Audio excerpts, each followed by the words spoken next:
Halo sobat semuanya dimanapun kalian berada. Saya doakan semoga semuanya sehat dan sukses selalu. Kali ini saya akan membahas salah satu serial film sejarah muslim tentang seorang yang sangat terkenal dengan kekuatannya, sosoknya yang gagah serta sifat pemberani tanpa rasa takut untuk membela agamanya. Berasal dari mantan tokoh terkemuka di kalangan Bani Quraisy yang suatu ketika mendapat hidayah dari Allah Subhanahu wa Ta'ala untuk menjadi pemimpin umat Islam setelah wafatnya Nabi Muhammad SAW serta Abu Bakar As-Siddiq. Dia juga merupakan salah satu khulafaur rasyidin yang diberi gelar Amirul Mukminin, yang mana sosok beliau adalah Umar bin Khattab radhiyallahu anhu, menceritakan sebuah kisah tentang perjalanan hidup Umar bin Khattab dari masa mudanya hingga dia ditunjuk sebagai khilafah bagi umat Islam untuk tetap mensyiarkan agama Islam ke seluruh penjuru dunia. Dalam serial film ini juga banyak menyampaikan pesan-pesan moral serta kebaikan yang terkandung di dalamnya. Semoga tontonan ini bisa bermanfaat bagi kita semua. Dan tanpa berlama-lama, langsung saja kita simak alur cerita dari serial film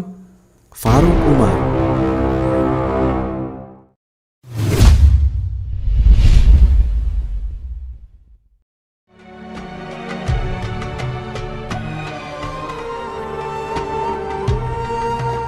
Bismillahirrahmanirrahim. Kisah diawali pada bulan Zulhijjah tahun 23 Hijriah. Kala itu umat Islam sedang menjalankan ibadahnya untuk melengkapi rukun Islam yang kelima, yaitu ibadah haji di kota Mekah. Pada saat itu, Mekah sudah tak lagi berada dalam masa kegelapan atau jahiliyah, yang mana mereka sudah berada dalam situasi yang sangat bahagia tanpa adanya perbedaan, perbudakan, serta penyembah berhala. Karena saat ini mereka senantiasa memanjatkan doa hanya kepada Allah Subhanahu wa Ta'ala.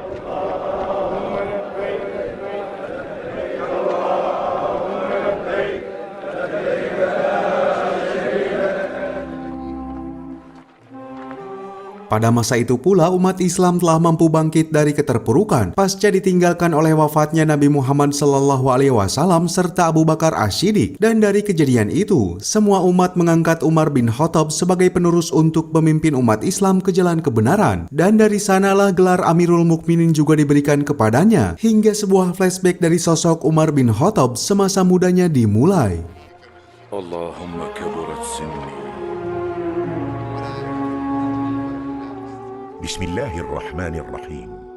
Diceritakan pada masa itu, 6 tahun sebelum diutusnya Nabi Muhammad, Umar bin Khattab masih berusia muda yang mempunyai aktivitas sebagai penggembala unta. Unta-untanya tersebut dilepas liarkan di wilayah lembah Manjanan atas perintah ayahandanya yang bernama Al-Khattab bin Nufail.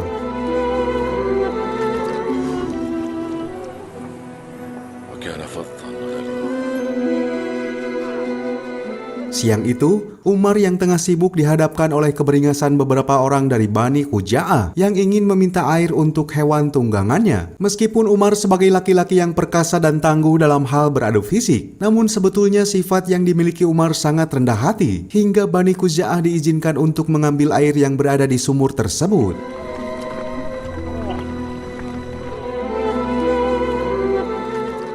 Setelah itu, sifat kebaikan Umar sebagai salah satu Bani Quraisy dari suku Adi terus diperlihatkan. Bahkan dia selalu menolong membawakan beberapa kayu bakar untuk diberikan kepada bibinya, yang kemudian hasil kerja kerasnya itu dibayar oleh beberapa makanan berupa kurma dan kismis.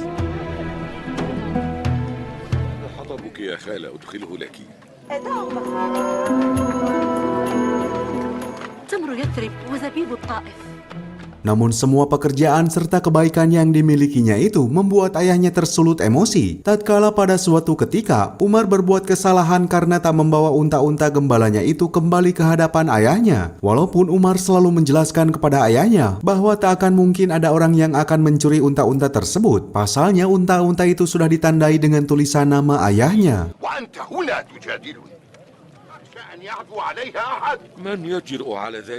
Akan tetapi ayahnya itu selalu merasa khawatir serta menegaskan bahwa meskipun suku Adi merupakan suku yang besar dari Bani Quraisy, namun suku mereka tak setenar seperti suku-suku lain yang berada di tanah Arab, termasuk Bani Makhzum dan Bani Hashim.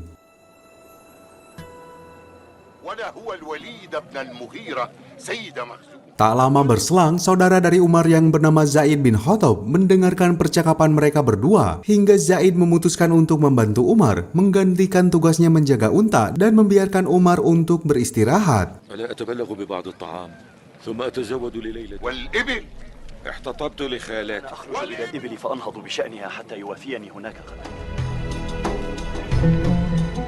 Keesokan harinya, Umar kembali dengan aktivitasnya sebagai penggembala unta, yang kemudian di saat yang sama dia dihampiri oleh saudaranya Zaid untuk memberikan sejumlah modal kepada Umar agar menyuruhnya menjadi seorang pedagang. Hingga atas kondisi itu, mau tak mau Umar terpaksa berhenti dari profesinya sebagai penggembala. شامي في عير قريش وقضي منها وطنا.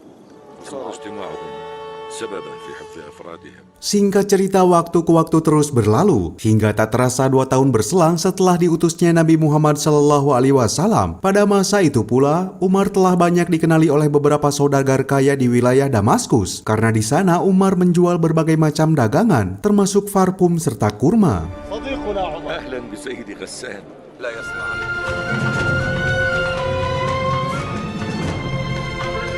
الطيب والبخور والصمغ واللبان والتمر. Akan tetapi di balik semua itu, ternyata sifat jujur yang dimiliki oleh Umar membuat seorang saudagar kaya menjadi tersulut emosi. Pasalnya Umar tak bisa diajak bernegosiasi dalam upaya memonopoli barang demi mencari keuntungan berlebih. Hingga atas kejadian itu pula Umar diajak berkeliling di kota untuk melihat bagaimana cara pedagang mencari untung di kota itu.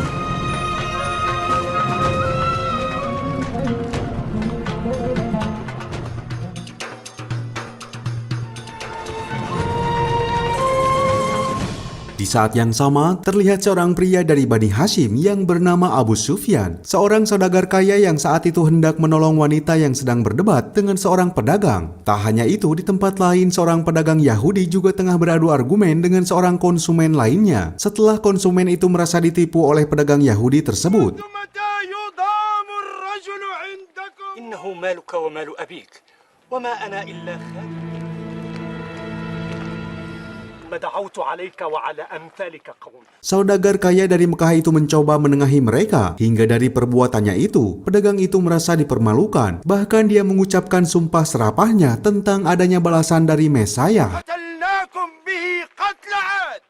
Setelah melihat hal itu, seketika Umar memberitahukan kepada sahabat-sahabatnya tentang kepercayaan orang Yahudi yang senantiasa menunggu juru selamatnya datang. Dan bertepatan dengan kejadian itu, tanggal 17 Ramadan pada umur yang ke-40 tahun, Nabi Muhammad diangkat sebagai Rasul terakhir dengan ditandai turunnya wahyu surat Al-Alaq ayat 1-5. اقرأ باسم ربك الذي خلق.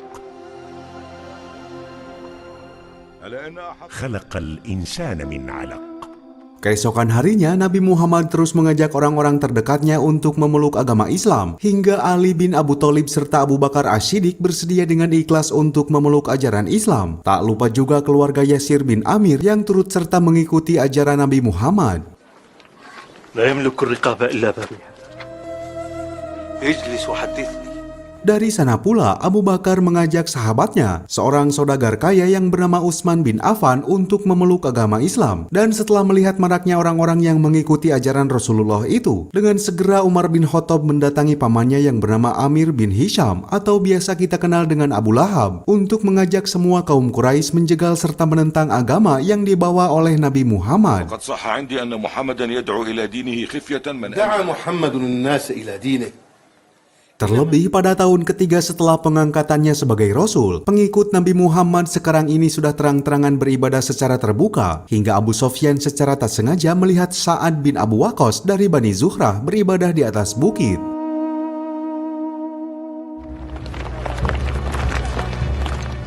Dan kejadian itu membuat Abu Sufyan tersulut emosi hingga dia berusaha memprovokasi orang-orang untuk menciptakan keributan yang membuat dua kubu di antara mereka saling melempar batu satu sama lain dengan menggunakan kerikil-kerikil kecil. Dari peristiwa itu, seorang pemuda bernama Ammar bin Yasir menjadi terluka, membuat orang tuanya yang bernama Sumayyah dan Yasir menjadi was-was setelah anaknya terlibat konflik dengan tokoh penting dari kalangan Bani Quraisy.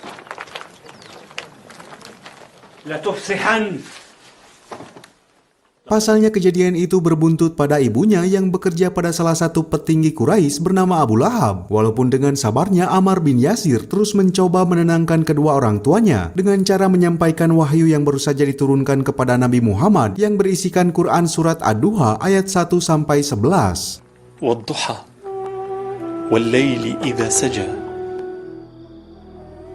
وللآخرة خير لك من الأولى. Di saat yang sama jauh di tempat lain, pergerakan untuk mensyiarkan agama Islam terus dilakukan oleh sahabat-sahabat Nabi. Maka dari itu, tokoh-tokoh penting dari Bani Quraisy termasuk Utbah bin Rabi'ah, ayah dari Hindun binti Utbah, mengunjungi rumah Abu Sufyan sebagai menantunya sekaligus keturunan dari Bani Hashim, Abdul Muttalib.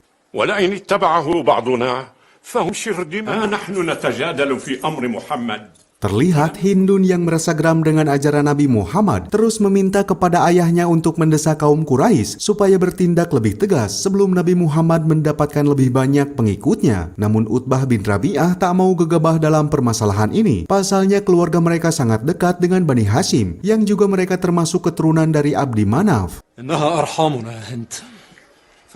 لا تنفخي في النار يا هند. Scene berpindah ke sebuah tempat di mana arena pertarungan para budak belian diselenggarakan. Di sana terdapat para tokoh-tokoh penting Quraisy termasuk Umar bin Khattab. Di dalam pertarungan itu terlihat seorang sosok budak dari bangsa Abisinia atau sekarang ini dikenal dengan negara Ethiopia bernama Abu Dasamah atau yang lebih dikenal dengan Wahsy yang merupakan budak dari Zubair bin Mut'im.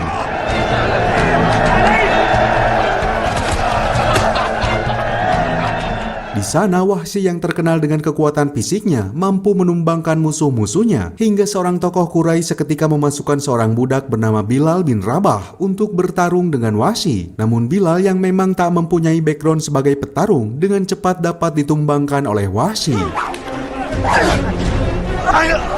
فإن صرعته فلك عندي جائزة.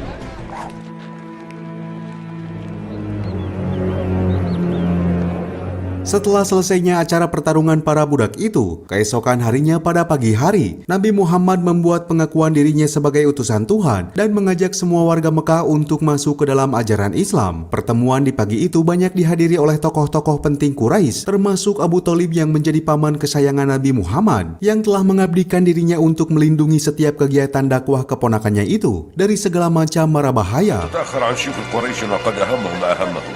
وجوها مكفهرة وأخرى مربتة. Akan tetapi pamannya Nabi Muhammad yang bernama Abu Lahab menentang semua situasi itu, yang seketika itu menyerang Nabi Muhammad dengan sebuah perkataan sebagai tukang sihir. Walaupun ejekan itu tadi didengarkan oleh sebagian Bani Hashim yang mendukung ajaran Islam, hingga dengan kejadian itu Abu Lahab mencap Bani Hashim sebagai musuh.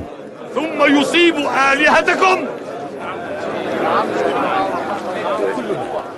كلنا على رأيك. Selepas kejadian itu, kaum Quraisy mengadakan pertemuan mendadak dengan para tokoh-tokoh penting, termasuk Umar bin Khattab yang ikut serta dalam pertemuan itu. Di sana Umar meminta kepada Zaid bin Khattab sebagai kakaknya untuk ikut dalam pertemuan tersebut, tetapi Zaid yang ternyata lebih dulu masuk ke dalam ajaran Islam menolak ajakan Umar, yang kemudian dia mewakilkan Umar sebagai perwakilan dari sukunya. وما يضرني أن يتقدمني أخي وقد قدمه حزمه. لا يتخلفون وأنت مع الناس. Dalam pertemuan yang merencanakan aksi kejahatan itu, para tokoh-tokoh Quraisy harus terhalang oleh perlindungan dari Abu Thalib yang merupakan tokoh terhormat dari Bani Hashim. Untuk itu Umar menyarankan pendapatnya agar berupaya merayu hati Abu Thalib lebih dulu. Pasalnya orang-orang Quraisy tak akan sanggup melakukan perlawanan terhadap Nabi Muhammad selagi Abu Thalib masih melindungi keponakannya itu. فإنما نخشاه حقا من أمر محمد. فربما وجد بعضهم في ذلك سبيلا إلى نبذكم. ما علمت قبل اليوم. Dan di malam harinya, Hindun masih berupaya keras untuk menggagalkan dakwah-dakwah ajaran Islam di wilayah Mekah. Karena dengan tidak dibatasinya Nabi Muhammad dalam menyiarkan agama Islam, akan berbuntut pada masyarakat Mekah dan dikhawatirkan akan menjadi ancaman orang-orang Quraisy yang masih menyembah berhala.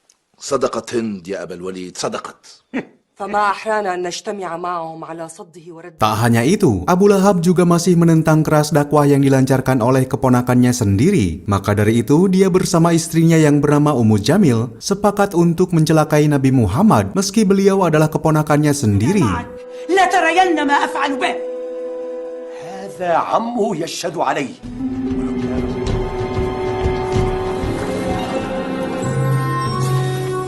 Keesokan harinya di atas bukit, Abu Bakar yang masih menjadi sahabat terdekat Nabi Muhammad sedang berdakwah tentang kebenaran ajaran yang dibawa oleh Nabi Muhammad tentang apa yang telah dijanjikan Allah atas wahyu yang diturunkannya. Maka dari itu, Abu Bakar memberikan semangat agar terus mensyiarkan agama Islam kepada Bani Quraisy meskipun ancaman serta gangguan terus berdatangan. لا يحملنكم ما تجدون من عداء قريش اليوم لا يغرنكم ما أنتم فيه اليوم من الضعف وقلة العدد.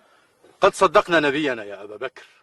Pada malam harinya, Wahsy mendatangi Bilal yang terlihat masih kecewa atas perlakuannya. Pasalnya demi kebebasan sebagai budak, Wahsy tersegan-segan melukai Bilal yang masih merupakan orang terdekatnya. Dan dari perdebatan itu pula, Wahsy sudah melihat kecurigaan terhadap Bilal yang sudah tak pernah berada di tempat peristirahatannya. Namun dari pernyataan Wahsy tersebut, Bilal hanya diam 1000 bahasa. فمن رجل من قريش يرضى أن تقول إنك تقاربه في العقل. Pagi harinya kepala suku dari Bani Makhzum yang bernama Al-Wahid bil Al-Mughirah beserta kaumnya mendatangi Abu Thalib untuk memintanya menghentikan dakwah Nabi Muhammad atau kaum Quraisy akan melawan Nabi Muhammad beserta Abu Thalib apabila mereka terus menyebarkan agama Islam di Mekah. حتى يهلك أحد الفريقين فقلت لنا قولا جميلا ورددتنا ردا. Suatu ketika setelah Utbah bin Rabi'ah pulang dari tempat pertemuan dengan para tokoh kaum Quraisy, secara tak terduga dia mendapati putranya sedang makan bersama dengan seorang budak bernama Salim. Melihat kejadian itu, Utbah langsung memarahinya karena perilakunya itu akan menjadi hal memalukan bagi keluarganya. Pasalnya keluarga Utbah merupakan keluarga terpandang dari Bani Quraisy. ومنازل من خلفوا وراءهم من أهلهم. ما كان ينبغي أن تكسر قلبه.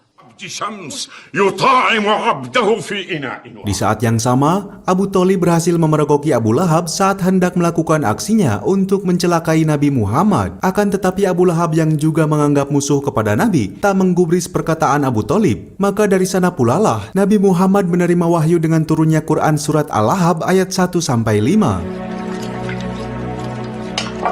تبت يدا أبي لهب وتب.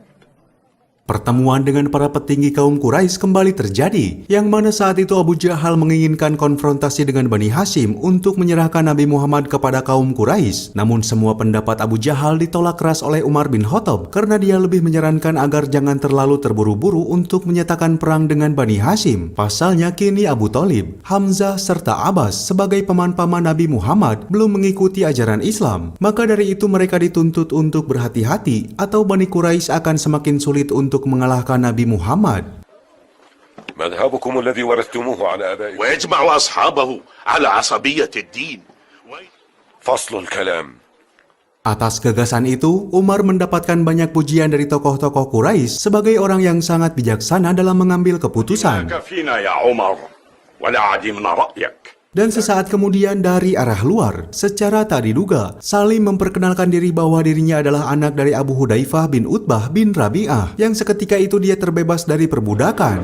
سالم بن أبي حذيفة. Dari kejadian tersebut, Bilal juga merasakan kegembiraan yang sama setelah mereka kini dibebaskan sebagai budak, meskipun para tokoh Quraisy mendapat kekecewaan. Dan dari sana pula Bilal akhirnya mengakui statusnya kepada Wahsy tentang dirinya yang sebetulnya telah memeluk ajaran Islam. تراني لو أمنت لمحمد غدا وما همني أنا من أمر محمد. Sementara situasi keadaan kota Mekah waktu itu sudah diambang kekacauan setelah para tokoh-tokoh Quraisy satu persatu masuk ke dalam ajaran yang dibawa oleh Nabi Muhammad, termasuk Abi Quhafah yang kala itu juga memerdekakan para budaknya, hingga membuat Abu Jahal semakin merasakan emosi kepada umat Islam. أغرك أنك صرت مقدما إلى ما كنت حتى كنت أول من لحق بمذمم. Selepas Abu Hudzaifah mengangkat Salim sebagai saudaranya, Utbah bin Rabi'ah akhirnya kini terpaksa menerima Salim sebagai keluarga besarnya. Dan atas situasi itu, Abu Hudzaifah merasakan kebahagiaan. وهذا حموك أبو يزيد. لماذا لم تفرح؟ فقد صرت من أهل بيتي. Keesokan harinya, pertemuan para tokoh-tokoh Quraisy kembali dilakukan, yang mana waktu itu bertepatan saat kota Mekah sedang berada di musim haji. Maka dari sana para tokoh-tokoh Quraisy membuat strategi untuk memfitnah Nabi Muhammad sebagai tukang sihir dan pembohong, agar rombongan haji yang berada di luar Mekah mengurungkan niatnya untuk masuk ke dalam ajaran Nabi Muhammad. يا معشر قريش ها قد حضر هذا إن أقرب القول فيه Selepas dari pertemuan itu, secara tak disangka Abu Hudzaifah kini telah berani untuk melakukan ibadah bersama dengan Salim yang membuat ayahnya menjadi kecewa. Namun dengan bekal ilmu yang diajarkan Nabi Muhammad, Abu Hudzaifah tetap mempertahankan agama yang dianutnya, yang seketika itu mereka terjebak ke dalam situasi perdebatan. ما هذا؟ لا أراه يطيعني وقد أطاعني بنو عامر بن لؤي. أمرني ببره ما عشت أبدا. ويل منك يا أبا حذيفة. Dan atas kondisi itu, Abu Sofyan beserta Hindun dengan sengaja mengunjungi rumah ayah mertuanya, yang kemudian Hindun merasakan kekecewaan setelah mendapati adiknya yang juga telah menganut ajaran Nabi Muhammad dan menjadi aib bagi keluarganya. Hingga dari peristiwa itu menjadikan keluarga mereka semakin terpecah, yang kemudian Hindun mencap Nabi Muhammad sebagai musuhnya. ما أحرانا إذن أن نشتد في عداوة محمد. سوء يا للسوء. أيها Dari serangkaian kondisi yang terjadi di kota Mekah, kini para tokoh-tokoh Quraisy secara terang-terangan menghasut warga kota Mekah untuk melarang mereka masuk ke dalam ajaran Nabi Muhammad. Karena apabila mereka masuk ke dalam ajaran Islam, maka budaya jahiliyah bangsa Arab akan terhapus. Bahkan Abu Lahab sebagai paman Nabi Muhammad saat itu juga turut menyampaikan orasi-orasi yang menjatuhkan Nabi Muhammad. بل هو مذمم مذمم. أن أستر عيبه عند وفود العرب. أما إنه لساحر يريد أن يسفه آباءنا ويعيب. لا يضرك بسحره. Terlihat pada saat itu Umar bin Khattab memberikan pendapatnya kepada Abu Jahal agar tak selalu memusuhi Rasulullah karena semua tindakan itu akan berkaitan kepada keluarganya yaitu Bani Hashim. Maka dari itu Umar menyarankan agar sebaiknya kaum Quraisy hanya memberikan ancaman kepada pengikut Rasulullah agar mereka kembali kepada budaya jahiliyah. وتثخن فيهم أو أن يرجعوا. يا معشر قريش. Atas saran tersebut, para pemimpin Quraisy termasuk Utbah bin Rabi'ah akan mengunjungi kediaman Rasulullah untuk mencoba memberikan suap supaya ajaran Islam yang dibawa oleh beliau dapat segera dihentikan. لعله يقبل بعضها فنعطيه. Sesampainya di kediaman Rasulullah, Utbah bin Rabi'ah langsung memberikan sejumlah hadiah yang menggiurkan kepadanya. Namun Rasulullah yang tetap istiqomah dengan keyakinannya untuk terus menyebarkan agama Islam menolak hadiah tersebut yang membuat usaha Utbah menuai kegagalan.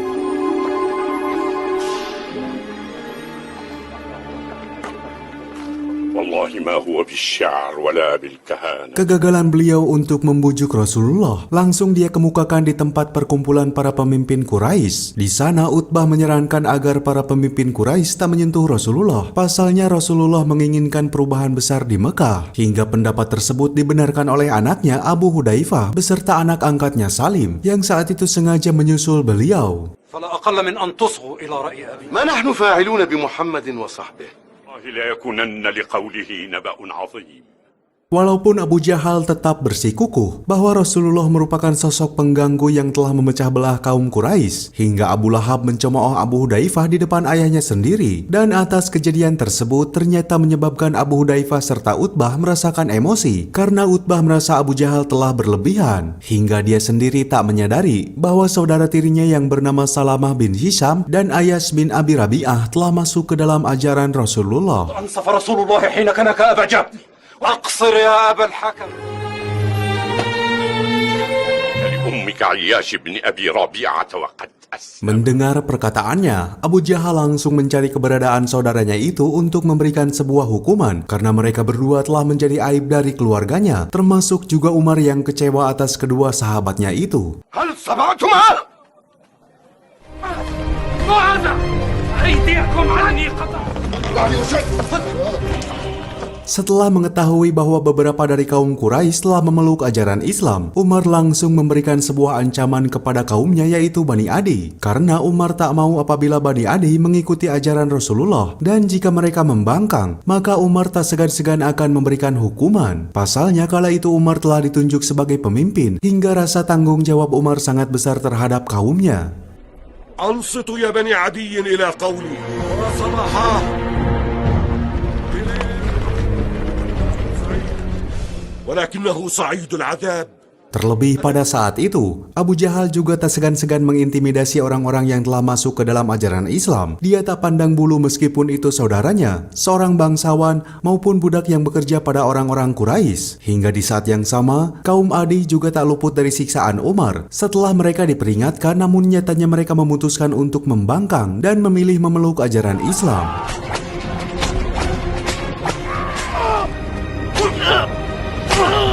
عبدك يا سيدي يطاعك. Keesokan harinya giliran Bilal bin Rabah yang mendapati hukuman setelah dia diketahui memeluk agama Islam oleh anak-anak dari Umayyah bin Khalaf, hingga akhirnya dia disiksa dengan siksaan yang cukup berat.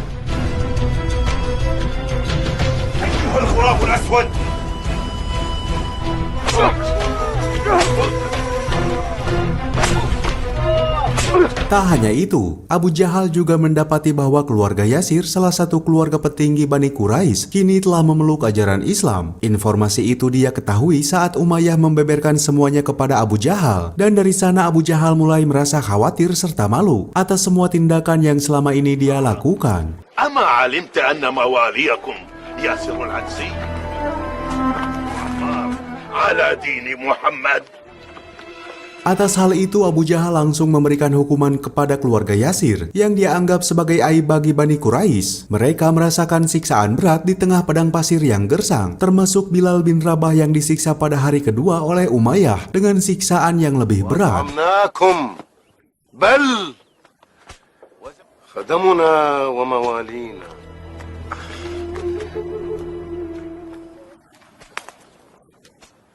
Kala itu Bilal dan keluarga Yasir dipaksa untuk meninggalkan akidahnya agar bisa kembali ke dalam budaya jahiliyah. Namun semakin mereka diberikan ujian berat, tanpa disadari akidah serta iman mereka semakin kuat untuk membela panji-panji Islam. Ahadun ahad. Lisani la yuhsinu. Atas hal itu, Bilal selalu berdoa kepada Allah Subhanahu wa Ta'ala untuk bisa terbebas dari perbudakan serta siksaan, hingga akhirnya Allah Subhanahu wa Ta'ala mengabulkan doanya. Yang pada saat itu, Abu Bakar tiba-tiba datang untuk memerdekakan Bilal dari perbudakan Umayyah.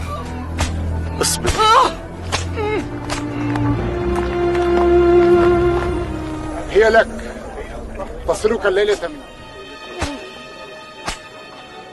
أيها الناس.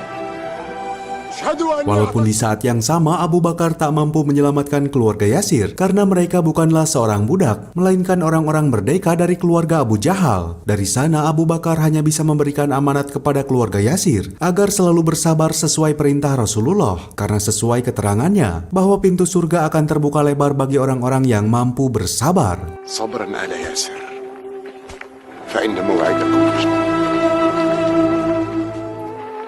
ولكن يا لأبي بكر.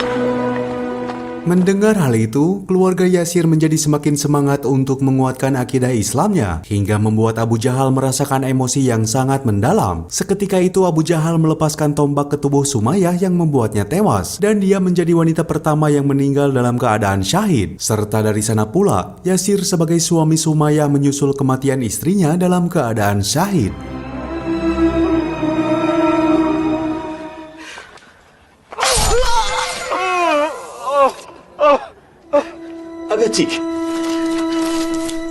Melihat kedua orang tuanya yang telah meninggal, Ammar merasakan duka yang sangat mendalam. Namun Abu Jahal terus mendesak dan menyiksa Ammar dalam siksaan yang sangat keji. Hingga atas siksaan itu, membuat dirinya tak sengaja menyalahkan Rasulullah. Muhammadun kadzab.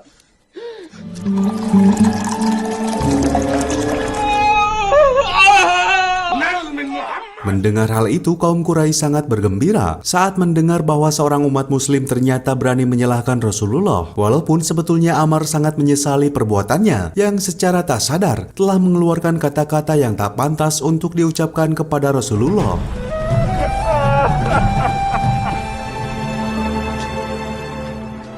Setelah melakukan perbuatan itu, Abu Jahal tak sengaja berpapasan dengan Abdullah bin Mas'ud yang merupakan salah satu ashabikunal awalun atau orang-orang yang pertama kali memeluk ajaran Islam. Di sana Abu Jahal yang tak senang dengan orang-orang muslim terus mencemoohnya, tapi Abdullah yang terus bersabar tak menghiraukan semua ucapannya, membuat Umar bin Khattab yang melihat hal itu mencoba menolongnya, hingga Abdullah memohon kepada Allah supaya Umar bisa secepatnya diberikan hidayah dan masuk kepada ajaran Islam. انظروا ساقيه انظروا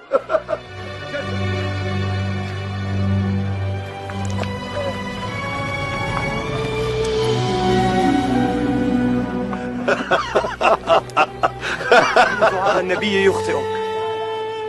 Tak berselang lama Abu Bakar mencoba untuk memberikan pencerahan kepada umat muslim agar selalu bersabar dikala mereka mendapatkan ujian berat dari kaum Quraisy. Untuk itu Abu Bakar mempunyai suatu ide agar umat muslim mencoba untuk melantunkan ayat-ayat suci Al-Quran di tempat keramaian supaya semua warga Mekah dapat terbiasa dan perlahan bisa menerima agama Islam. كلما اشتد عليه قومه بالأذى وإن رسول الله قد بعث هاديا إلى ما؟ لقد كنا في عزة ونحن مشركون. Mendengar usulan itu, Abdullah bin Mas'ud memberanikan diri melantunkan ayat-ayat suci Al-Quran, yaitu surat Ar-Rahman ayat 1-78 di depan pemimpin Quraisy. Walaupun selepas itu dia harus menerima siksaan yang cukup berat. الرحمن علم القرآن والإكرام فبأي آلاء ربكم. Setelah itu, Umar menyempatkan diri untuk mengunjungi kediaman adiknya, yang mana dia bernama Fatimah binti Al-Khattab, serta suaminya yang bernama Sa'id bin Zaid. Di sana Umar terus merenung dan belajar dari kejadian yang menimpa Abdullah bin Mas'ud, yang saat itu dia dipukuli hingga tak ada yang mau membantunya. Maka dari itu Umar dengan segenap jiwa raganya memutuskan untuk melindungi kaumnya tersebut, meskipun harus berhadapan dengan Rasulullah. يسبون ويشتمون ولا يجيبون إلا بالسلام ولئن شئتم لأغادينهم بمثلها. لا ويح محمد ما أحدث فينا. Tak berselang lama, kejadian tak mengenakan terjadi di depan Ka'bah setelah Abu Lahab serta pemimpin Quraisy melakukan tindakan kekerasan kepada Abu Bakar serta Rasulullah yang pada waktu itu sedang menciarkan agama Islam.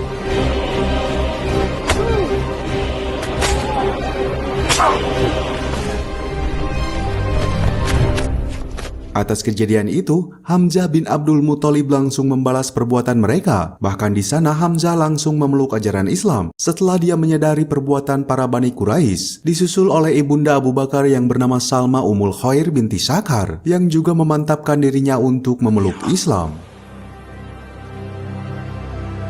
أشهد أن لا إله إلا الله. أتشتمه وأنا على دينه؟ وإني أشهد أن لا إله إلا الله. Pada malam harinya, Umar berpapasan dengan Abdullah bin Suhail yang merupakan anak dari Suhail bin Amir. Di sana Abdullah sedang dilanda kebimbangan untuk memilih antara dua pilihan, antara mengikuti jejak ayahnya atau mengikuti ajaran Rasulullah yang menjadi pilihan hati kecilnya. Dengan sifat bijaksana, Umar memberikan pendapatnya agar dia mengikuti kata hatinya. Maka dari sana Abdullah bin Suhail secara terang-terangan mengakui kepada ayahnya jika dirinya telah memeluk agama Islam. Atas hal itu, Abdullah bin Suhail secara otomatis telah dicoret dari daftar keluarga, bahkan hak warisnya telah dihapuskan.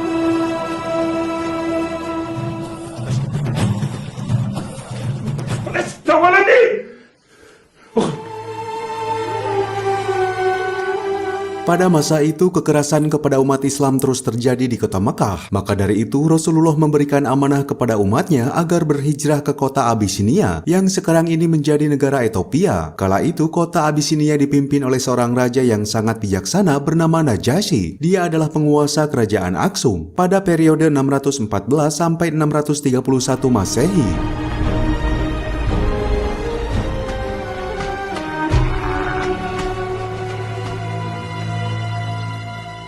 Maka Abu Hudzaifah beserta Abdullah bin Suhail dan orang-orang muslim berangkat berpamitan kepada orang tuanya untuk meminta restu agar perjalanan mereka terhindar dari mara bahaya. Meskipun orang-orang Quraisy merasa cemas, pasalnya Raja Najasyi yang beragama Katolik yang berbeda dengan umat muslim, namun beliau memiliki sifat toleransi yang sangat tinggi.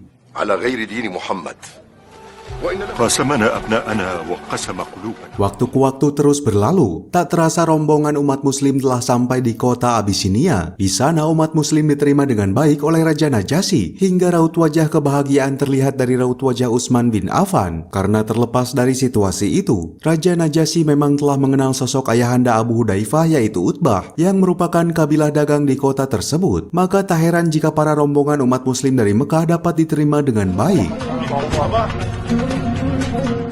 لو يقيم معي فما فعل. Walaupun pandangan serta perasaan para pedagang orang-orang Quraisy yang tengah berada di Abisinia, pasalnya kondisi itu akan menyulitkan mereka sebagai kabilah dagang apabila Raja Najasyi mengikuti ajaran Rasulullah. Maka dari itu para petinggi Quraisy akan menyusul kaum muslimin ke kota Abisinia agar bisa mengusir kaum muslimin yang berada di sana. ويشجعهم على الرجوع. أنا يوشك أن ينقلب الأمر عليكم.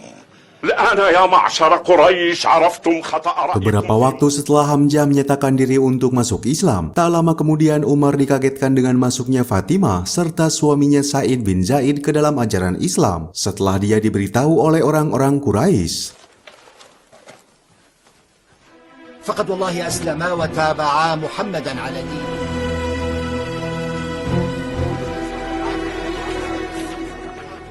Dengan perasaan emosi, tiba-tiba Umar melukai Sa'id bin Zaid serta Fatimah. Di sana Umar meminta pembuktian kebenaran dari ayat suci yang telah diturunkan kepada Nabi Muhammad, dan kemudian sebuah hidayah tiba-tiba berhasil meluluhkan hati Umar saat dia membaca surat ke-20 yaitu Quran surat At-Taha yang terdiri dari 135 ayat. Maka dari sana dia segera menghampiri kediaman Rasulullah seraya membawa sebilah pedang, dan seketika dia menyatakan diri untuk memeluk agama Islam dengan sepenuh hatinya.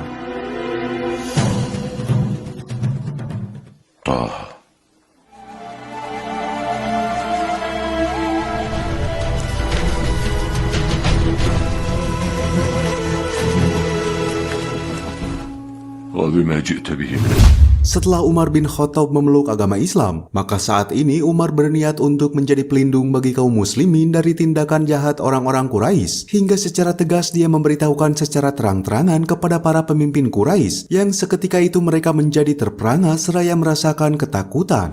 تعلموا أني قد أسلمت. أما علمت أني أسلمت؟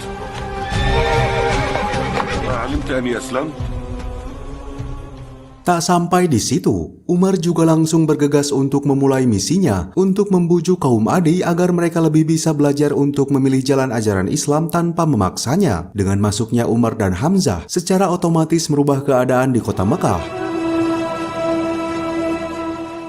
أن الله سبحانه وتعالى لقد والله عز محمد وأصحابه.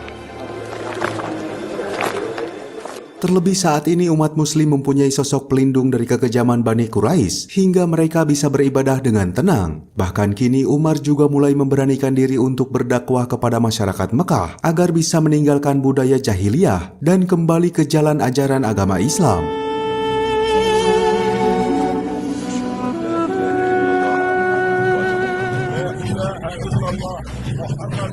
Atas kejadian itu, kaum Quraisy yang saat itu sudah hampir putus asa untuk menghentikan dakwah Rasulullah merubah strateginya, yaitu dengan cara meminta Rasulullah untuk bisa menunjukkan mukjizatnya sebagai bukti kerasulannya. Akan tetapi Umar seketika berbicara kepada pemimpin Quraisy karena dia meyakini bahwa mereka akan tetap menolak dan tetap tak akan percaya jikapun Rasulullah menunjukkan mukjizatnya, dan hanya akan dianggap omong kosong serta tipuan ataupun sihir.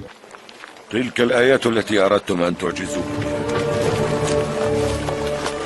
فكيف بمن غاب عنها قولوا أنتم. Bahkan Umar memberikan contoh saat dia menceritakan tentang para nabi sebelumnya yang sudah menunjukkan mukjizatnya, namun tetap masih ada saja kaum yang tak mempercayai bahwa beliau adalah seorang nabi. Dan dari sana Umar menjelaskan kembali bahwa hanya orang-orang yang mempunyai hidayah dan akal sehatlah yang dapat mengakui dengan ikhlas serta percaya kepada nabi. فإن كفروا بها بعد أن شهدوها وإنكم والله لا تكذبونه Sementara itu di tempat lain, Utsman bin Affan yang saat ini masih tinggal di Abisinia tak sengaja menemui seorang pedagang dari Mekah. Di sana Utsman bin Affan menanyakan kepada beliau tentang kondisi Mekah pada saat ini. Kemudian pedagang tersebut menceritakan situasi perubahan kota Mekah yang sangat signifikan saat Hamzah dan Umar telah memeluk agama Islam, yang ternyata berita itu menjadi kabar baik bagi Utsman serta umat muslim lainnya, hingga mereka memutuskan untuk bergegas pulang ke kota Mekah demi memastikan kabar baik tersebut. قد أسلم حمزة ثم عمر بن الخطاب. أما أنا فأرجع إن شاء الله.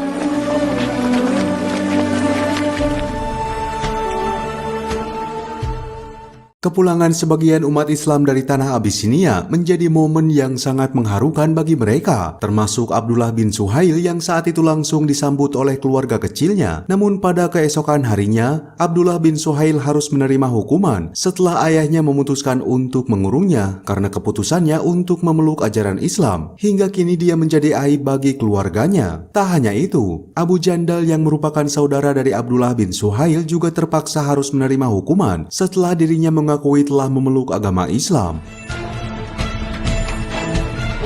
أشهد أن لا إله إلا الله وأن محمدا عبده ورسوله. لأرضى أن يتعرض لك رجل من قريش.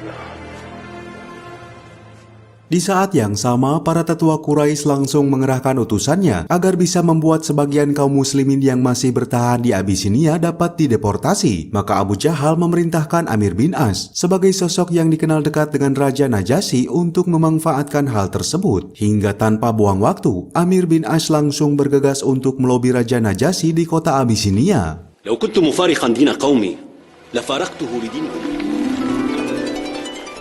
إذن Meskipun mereka bersahabat, namun Raja Najasyi tak mempercayai ucapan Amir bin As, maka perwakilan dari umat muslim yang diwakili oleh Ja'far bin Abu Thalib akan memberikan klarifikasinya tentang permasalahan yang ada di kota Makkah.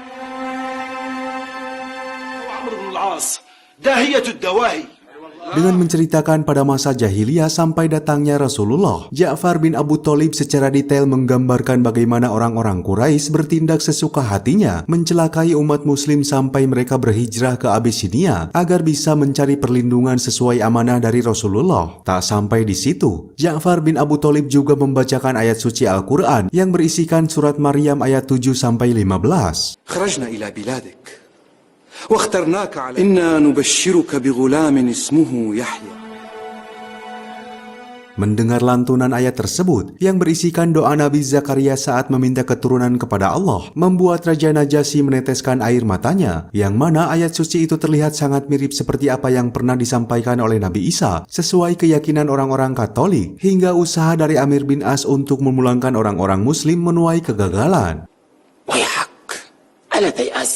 Setelah kegagalan mereka untuk menarik sebagian umat muslim dari tanah Abisinia, kaum Quraisy kini berencana akan melakukan hal jahat kepada umat muslim di Mekah, terutama untuk keluarga dari Bani Hashim. Saat itu Abu Jahal mengancam pemboikotan kepada penduduk Mekah agar orang-orang Quraisy menghentikan segala bentuk perdagangan, pernikahan, dan lain-lain dengan Bani Hashim, selagi orang-orang Bani Hashim masih membangkang kepada kaum Quraisy, hingga peristiwa pemboikotan itu berlangsung selama 3 tahun, tepatnya pada bulan Muharram tahun ke-7 sampai 10 pada masa kenabian. ولا نجالسهم ولا ندخل بيوتهم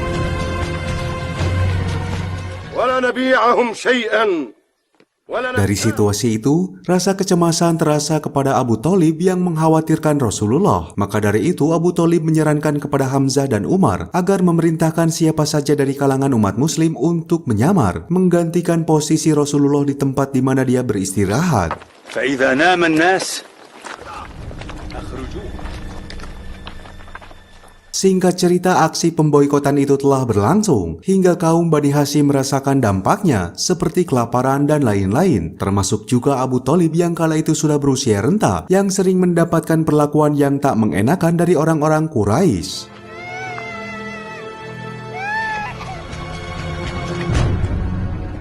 Dari sana Abu Thalib yang mengkhawatirkan kondisi Rasulullah meminta kepada anaknya yang bernama Ali bin Abu Thalib untuk tinggal bersama Rasulullah sampai kondisi di kota Mekah kembali stabil. Terlepas dari peristiwa pemboikotan kepada kaum muslimin beserta Bani Hashim, sebagian orang-orang yang memiliki kedekatan dengan Bani Hashim merasa kecewa dengan keputusan yang sepihak dari para pemimpin Quraisy hingga mereka akan membawa surat pemboikotan tersebut sebagai tanda ketidakadilan. ما رضينا بها حتى علقت. قل ما بدا لك وأنا أول من يشقها. Lantas setelah mereka membawa surat itu yang berada di dalam Ka'bah, alangkah terkejutnya mereka setelah melihat surat itu dalam kondisi yang sudah rusak, dan maka secara otomatis pemboikotan tersebut telah selesai hingga beberapa orang-orang muslim dari Bani Hashim terlepas dari aksi tersebut. يرفعوا عودا في وجوه الملأ يدفعون به من هذه الصحيفة العادية الظالمة.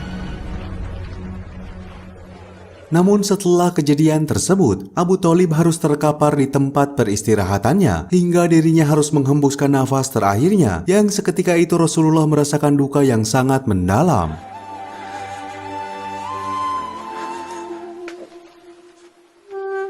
Beberapa waktu berselang setelah kematian dari paman tercintanya, Rasulullah dihadapkan pada perjanjian Bai'at Aqabah I, yang mana 12 orang penduduk Yathrib memeluk agama Islam. وجددنا وإياهم البيعة على ما تشترط ولكن أرسل معنا رجلا من أصحابك. Memasuki bulan haji tahun 13 Hijriah, sekumpulan orang-orang Yathrib telah memasuki Mekah untuk melaksanakan ibadah haji, dan setelah mereka melaksanakan ibadahnya, paman Rasulullah yang bernama Abbas bin Abdul Muthalib meminta kepada penduduk Yathrib untuk menjaga Rasulullah seperti orang-orang Bani Hashim yang menjaganya sebaik mungkin, karena saat mendengar Rasulullah akan berhijrah ke Yathrib, Abu Jahal serta kawannya mempunyai suatu niatan yang buruk kepada Rasulullah untuk membunuhnya. Ketika Rasulullah hendak keluar dari kediamannya, namun niatan itu menuai kegagalan setelah Ali bin Abu Thalib menggantikan posisi Rasulullah di tempat di mana dia sedang beristirahat.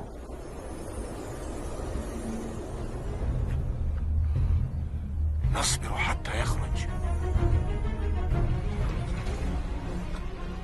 علي. Atas hal itu, Abu Jahal membuka sayembara kepada penduduk Mekah, yaitu barang siapa yang berhasil menemukan Rasulullah, maka mereka akan mendapatkan hadiah 100 ekor unta. Mendengar sayembara tersebut, seorang penduduk Mekah mencoba mencari jejak-jejak Rasulullah, sehingga akhirnya dia menemukan keberadaan Rasulullah.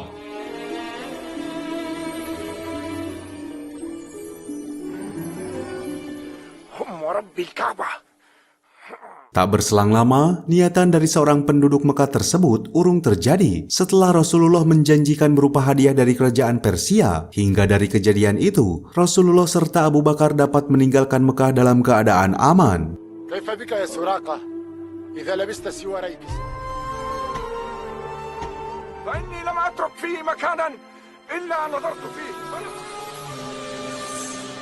Hijrahnya Rasulullah ke kota Yathrib ditandai dengan awalnya orang-orang muslim di Mekah untuk berhijrah ke kota Madinah. Hingga pada tanggal 13 Rabiul Awal, Rasulullah beserta Abu Bakar telah sampai di kota tersebut, disusul oleh kedatangan Ali bin Abu Thalib. Maka saat itu Rasulullah disambut oleh penduduk Madinah, dan dari sana Rasulullah mendirikan masjid pertama, yang mana masjid itu bernama Masjid Quba.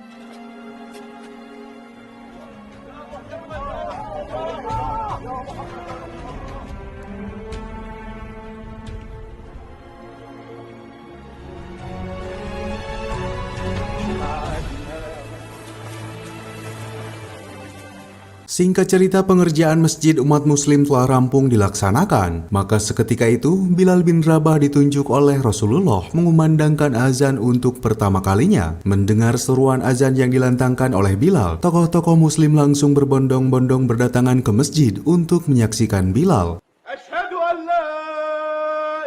Dan setelah itu, waktu tak terasa terus berlalu. Saat ini terdapat kaum muhajirin dan ansor beserta para sahabat Rasulullah yang pada waktu itu berencana untuk menghadang kabilah pedagang dari Abu Sufyan yang telah pulang dari negeri Syam.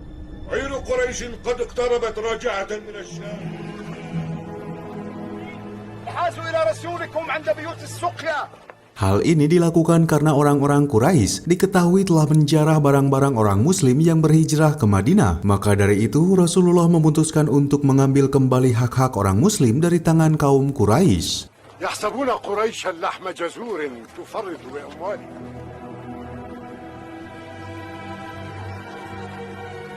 Maka 313 tentara Islam dikerahkan untuk mencegat pedagang kaum Quraisy itu sebelum sampai ke kota Mekah di dekat sebuah sumur milik Badar. Mengetahui hal ini, Abu Sufyan segera mengirimkan seorang utusan untuk meminta bantuan kepada orang-orang Quraisy yang berada di kota Mekah. Dari sana, sebanyak 1000 pasukan Quraisy yang dipimpin oleh Abu Jahal menyatakan perang dengan kaum muslimin. Terlebih orang-orang Quraisy mempunyai perasaan cemburu setelah mereka mengetahui kaum muslimin telah berkembang pesat di kota Madinah.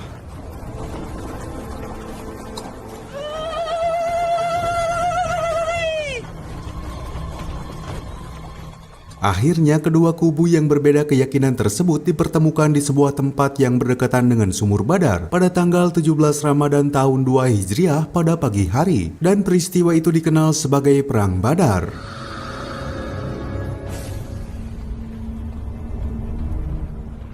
ستعلم يا مصفر قصدي.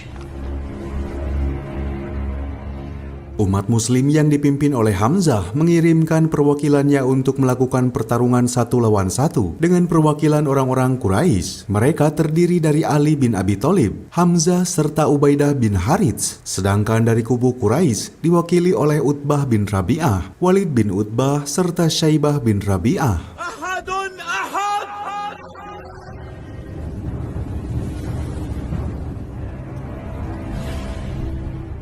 Dan setelah sekian lama, pertarungan itu akhirnya terjadi. Ali bin Abi Thalib yang kala itu masih berusia 25 tahun dengan membawa pedang Zulkarnain berhasil menumbangkan Walid bin Utbah, disusul dengan gugurnya Utbah bin Rabi'ah setelah dikalahkan oleh Hamzah. Sedangkan Syaibah bin Rabi'ah harus tewas di tangan Ubaidah bin Harits, meskipun Ubaidah juga harus mendapatkan luka yang cukup hebat, yang juga menyebabkan Ubaidah harus tewas dalam keadaan syahid.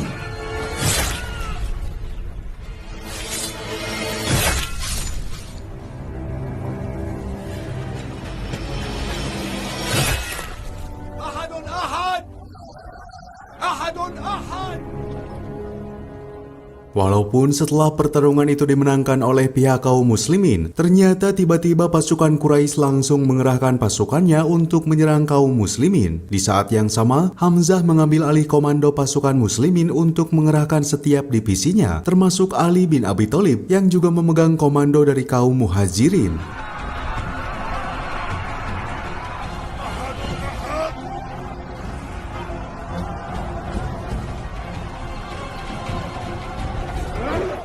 Kala itu pasukan pemanah dari kaum muslimin berhasil menumbangkan pasukan Quraisy satu persatu, hingga beberapa orang dari pemimpin kaum Quraisy juga dapat dilumpuhkan, termasuk Abu Jahal yang kala itu langsung sekarat akibat luka parah yang bersarang di tubuhnya.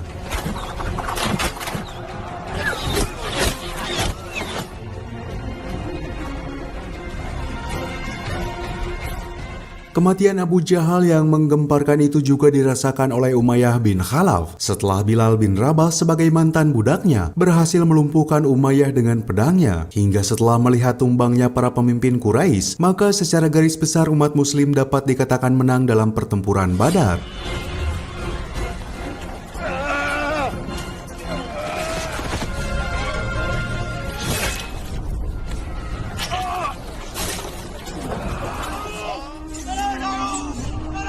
Kejadian peperangan itu ternyata mampu membuka pandangan para petinggi Bani Quraisy, termasuk saudara dari Khalid bin Walid, yaitu Walid bin Al-Walid bin Al-Mughirah. Beliau melihat tentang ajaran Islam yang mengajarkan tentang kebaikan terhadap tawanan perang, hingga dia menyatakan diri untuk masuk kepada ajaran Islam.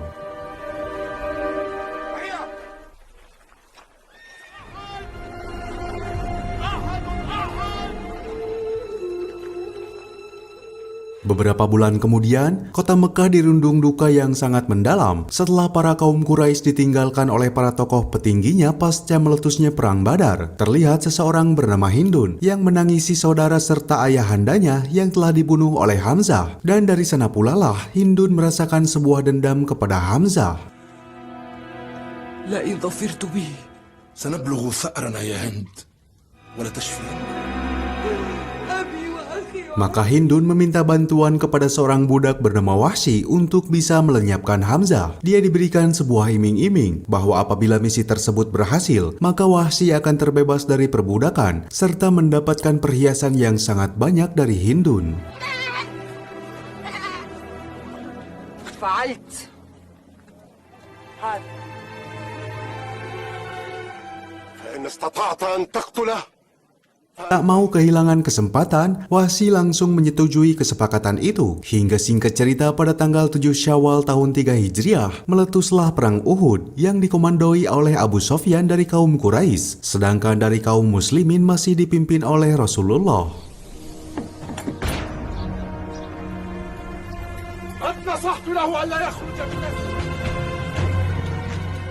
Kaum muslimin kala itu mengerahkan 1000 pasukan dari Madinah. Namun sangat disayangkan di tengah perjalanannya seorang munafikin yang bernama Abdullah mengurungkan niatnya yang membuat pasukan muslimin harus berkurang menjadi 700 pasukan. Sedangkan pasukan Quraisy berjumlah 3000 orang.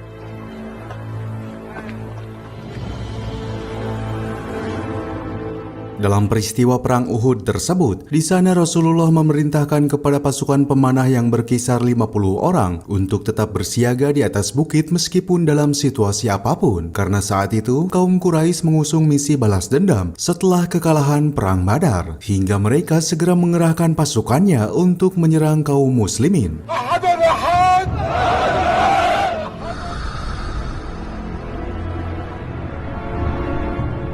Di awal pertempuran, pasukan pemanah kaum muslimin mampu melumpuhkan pasukan Quraisy, sehingga mereka harus menarik mundur pasukannya jauh ke belakang. Dan atas kejadian itu, pasukan pemanah yang sebelumnya ditugaskan agar tetap berada di atas bukit, ternyata tak mengindahkan perintah dari pimpinannya, yang seketika itu seorang komandan ahli strategi perang dari kaum Quraisy bernama Khalid bin Walid melihat sebuah kesempatan untuk bisa melakukan serangan.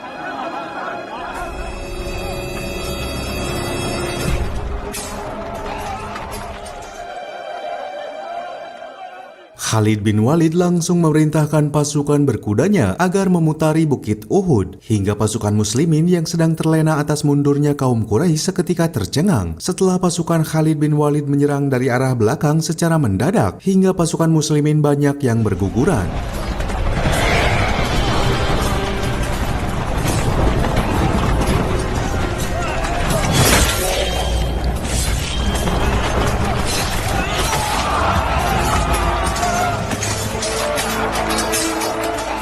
Termasuk paman Rasulullah yaitu Hamzah yang berhasil ditumbangkan oleh Wahsy atas perintah Hindun. Maka dalam momen itu, secara garis besar pasukan muslimin dapat dikatakan kalah dalam pertempuran Uhud.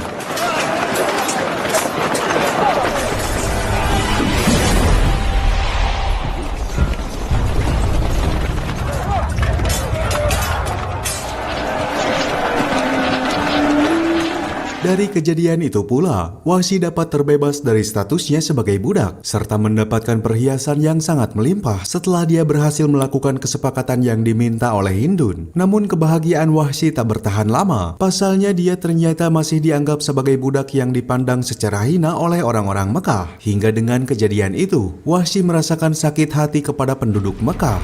انظر طريقك أيها العبد.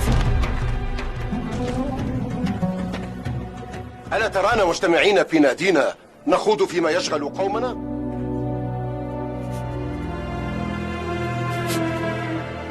Di saat yang sama terlihat seorang Yahudi dari Bani Nadir yang telah lama tinggal di Madinah bernama Huyai bin Akhtab. Di sana Huyai terlihat sedang meminta bantuan kepada orang-orang Quraisy agar bersedia bekerja sama dengan kaum Yahudi untuk memerangi pasukan Rasulullah. Pasalnya jalur dagang mereka untuk menuju negeri Syam telah dikuasai oleh orang-orang Muslim. Terlebih dia merasakan kekhawatiran tentang agama Islam yang semakin berkembang.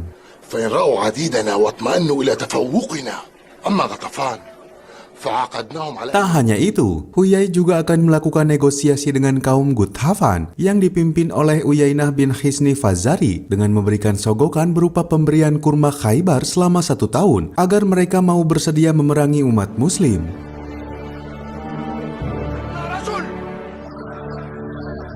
خير الأوس والخزرج وما زالوا حلفاءنا.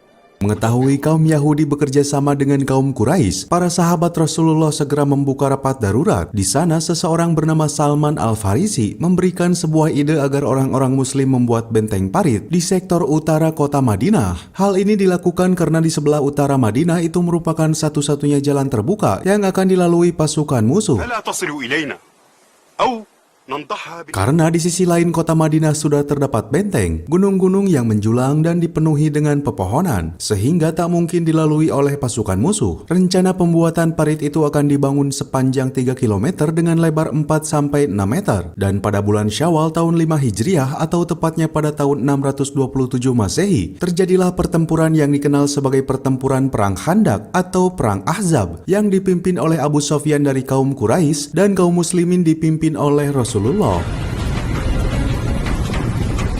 Di sela-sela pertempuran itu, Bani Quraiza, salah satu kaum Yahudi, telah berkhianat dan melanggar fakta perdamaian dengan Rasulullah serta pengikutnya, karena mereka tak membantu mempertahankan Madinah hingga memilih jalan bersekutu dengan kaum Quraisy. أما كنت والأوس أحلافكم ندفع عنكم ما قصدتم بها إلا لا عهد بيننا وبين محمد. Kala itu, Abu Sofyan yang telah ditunjuk sebagai pemimpin Mekah terus menggempur pertahanan benteng parit umat muslim, hingga salah satu sahabat Nabi yang bernama Sa'ad bin Mu'adz harus terkena luka yang cukup parah yang membuat dirinya harus tewas dalam keadaan syahid.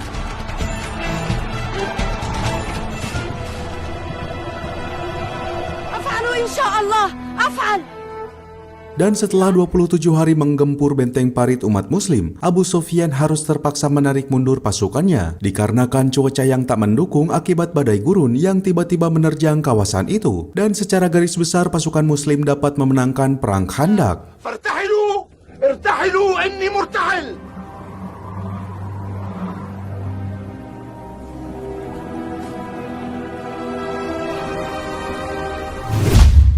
Waktu ke waktu terus berlalu. Saat itu umat muslim di Madinah telah berkembang pesat di sana. Kala itu Umar bin Khattab menyarankan agar umat muslim bersiap-siap untuk melaksanakan umroh ke Mekah atas perintah Rasulullah, yang seketika itu umat muslim sangat bahagia.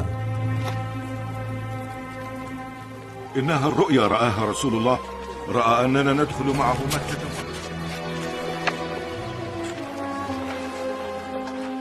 Keesokan harinya, umat muslim berbondong-bondong pergi ke Mekah untuk menjalankan ibadah sesuai perintah dari Allah Subhanahu wa Ta'ala. Namun di saat yang sama, tiba-tiba kaum Quraisy menghadang umat Islam di suatu wilayah yang bernama Hudaybiyah, karena mereka masih merasakan sakit hati pasca kekalahan mereka di Perang Khandak. Terlebih saat ini mereka mencurigai umat muslim akan melakukan penyerangan ke kota Mekah. Maka dengan kejadian itu, Rasulullah dan sebagian perwakilan Quraisy menyepakati sebuah perjanjian yang dikenal dengan Perjanjian Hudaybiyah, yang terjadi pada bulan Zulqa'dah tahun 6 Hijriah.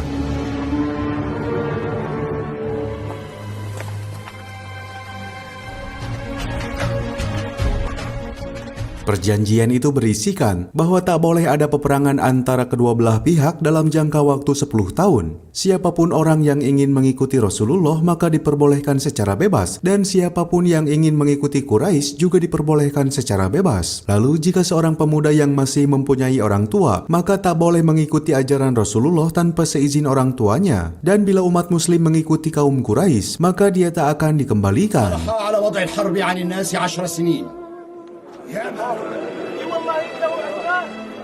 ومن أحب أن يدخل في عقد قريش وعهدهم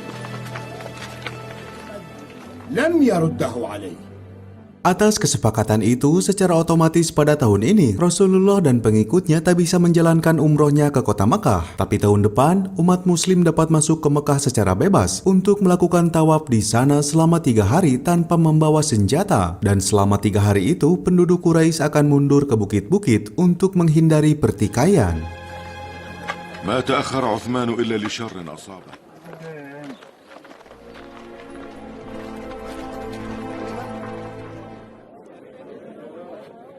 Secara garis besar perjanjian Hudaybiyah menguntungkan Rasulullah. Pasalnya sebagian orang-orang muslim yang ditahan oleh orang-orang Quraisy dapat dibebaskan. Bahkan dakwah umat muslim semakin meluas hingga seluruh Jazirah Arab. Hingga semenjak penandatanganan perjanjian ini, jumlah pemeluk agama Islam semakin meningkat, termasuk Raja Najasyi setelah utusan Rasulullah mengirimkan surat kepada beliau.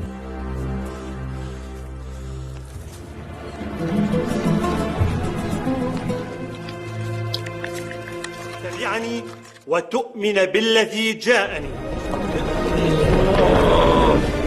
إني أدعوك إلى الله وحده لا شريك له. Di samping itu juga, Rasulullah berusaha untuk membujuk raja-raja tersohor di dunia, seperti Kaisar Romawi yaitu Raja Heraklius, Al-Muqawqis sebagai penguasa Mesir, serta Kisra sebagai penguasa Persia, walaupun saat itu beliau menolak ajakan Rasulullah. وإني أدعوك إلى الإسلام.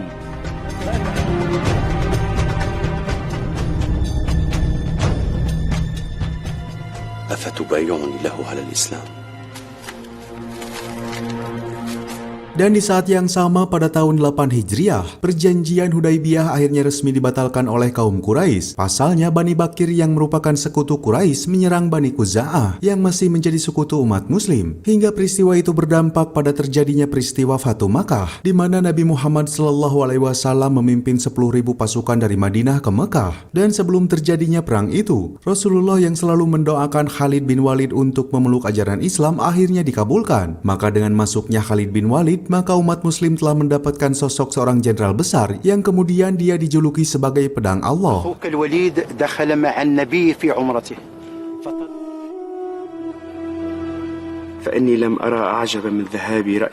Pada hari Jumat tanggal 20 Ramadan di tahun ke-8 Hijriah, akhirnya kota Mekah jatuh ke tangan kaum muslimin tanpa pertumpahan darah sedikit pun. Kaum muslimin berhasil menghentikan budaya jahiliyah dan menghancurkan patung-patung berhala. Terlepas dari situasi tersebut, kaum Quraisy dihadapkan pada dua pilihan, antara masuk ke dalam agama Islam atau pergi dari Mekah. Maka dari peristiwa itu pula, orang-orang Quraisy berbondong-bondong untuk masuk ke dalam agama Islam, termasuk Abu Sufyan, Hindun binti Utbah, Ikrimah bin Abu Jahal, serta Amir bin Ash. Asyhadu an la ilaha illallah wal qalbu ya Hind. Bayatu ya Abu Hudzaifah.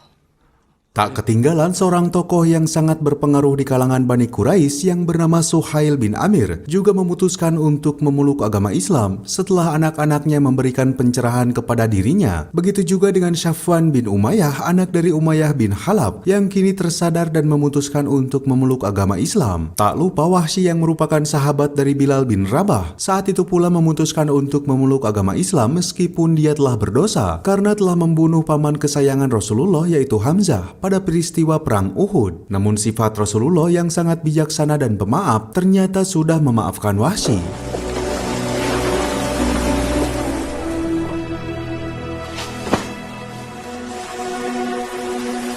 وقد استأمنته لك فأمنك فارجع معي إليه.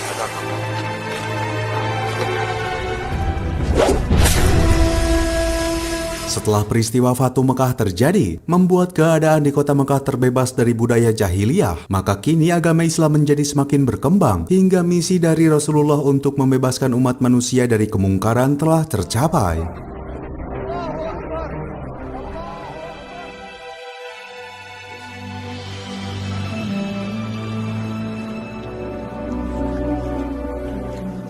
Pada bulan hajinya yang terakhir, Nabi Muhammad SAW menyampaikan sebuah khutbah terkenal yang disebut sebagai khutbah perpisahan atau khutbah wada di Gunung Arafah yang berada di sebelah timur kota Makkah.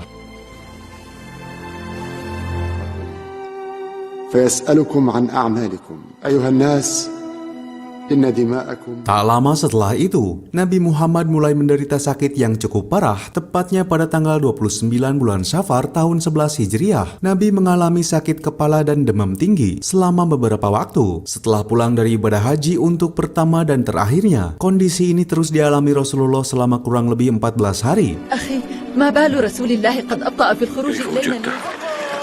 Qad ishtadda bihi waj'uhu. Walaupun begitu, selama 11 hari berturut-turut, Nabi masih menyempatkan diri untuk mengimami sholat berjamaah. Namun pada saat Rasulullah sudah tak kuasa menahan sakitnya, Umar bin Khattab ditunjuk untuk menggantikan posisinya pada saat sholat Asyar. Sallaitu bin nas al-'asr. Dhannan anna Rasulullah qad Wallahi ma dhanantu hina amartani. Dan tak berselang lama, semua raut wajah umat muslim berubah menjadi tangisan setelah Rasulullah dinyatakan telah meninggal dunia pada hari Senin, tanggal 8 Juni tahun 632 Masehi, tepat di rumah istrinya Aisyah pada usia 63 tahun, dan jasad Rasulullah disemayamkan di kompleks Masjid Nabawi di kota Madinah.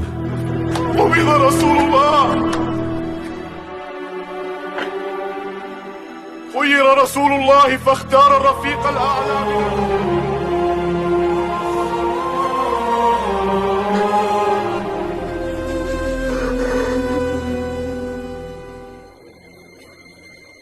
Setelah wafatnya Rasulullah, kaum Ansor mencoba mengadakan pertemuan untuk mencari pengganti Rasulullah dari kalangan kaumnya sendiri. Mendengar hal itu, Umar serta Abu Bakar mencoba untuk meredakan situasi tersebut. Hingga dari sana Abu Bakar dibaiat untuk menjadi penerus Rasulullah yang secara otomatis merubah sistem yang ada menjadi kekhalifahan.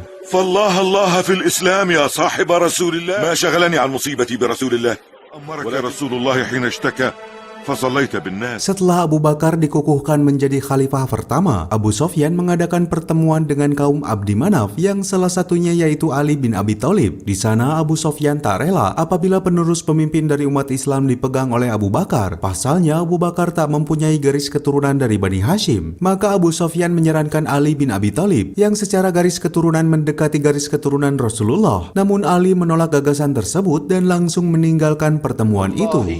إن شئتم لأملأنها عليه خيلا ورجلا أبو بكر هذا من أموركم معاذ الله يا أبا سفيان. Di samping itu, tugas kekhalifahan Abu Bakar menuai polemik di antara umat Islam, yang mana terjadi gejolak antar pendapat dari tokoh-tokoh Muslim. Pasalnya sebelum Rasulullah wafat, Usamah bin Zaid telah ditunjuk untuk menjadi pemimpin pasukan Islam melawan bangsa Romawi. Hingga pada masa kekhalifahan Abu Bakar, Usamah bin Zaid kembali ditunjuk untuk memimpin pasukan.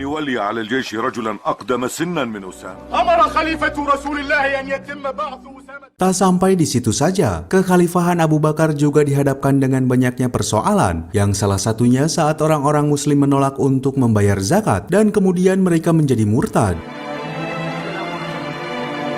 وقد أدينا الزكاة وقدمنا الصدقات إلى رسول الله فلا طاعة لأحد علينا ولنرجعن إلى فالآن لا نؤديها لك أو لغيرك. Saat itu di kota Mekah banyak orang-orang menjadi bimbang dan menjadi murtad. Maka Suhail bin Amir selaku pembesar Quraisy yang telah bersungguh-sungguh membela agama Islam bergegas melaksanakan tugasnya sebagai penolong umat Muslim agar mereka tak menjadi orang-orang tersesat. Hingga atas hal itu, Suhail diberi gelar sebagai khatib.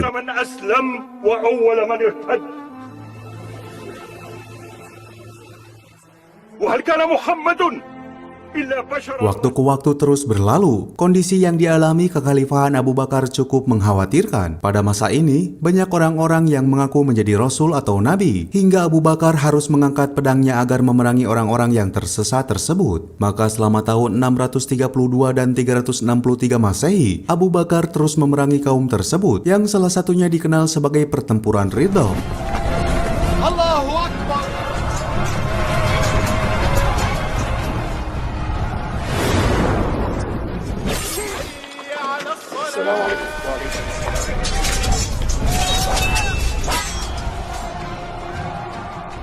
Beberapa waktu kemudian, di sebuah wilayah Irak yang dihuni oleh Bani Taglib, terdapat seorang wanita yang berprofesi sebagai dukun bernama Sajjah binti Al-Haris dari Bani Tamim. Di sana dia menyatakan diri sebagai nabi dari kalangan perempuan setelah dia meninggalkan agamanya terdahulu, yaitu agama Nasrani.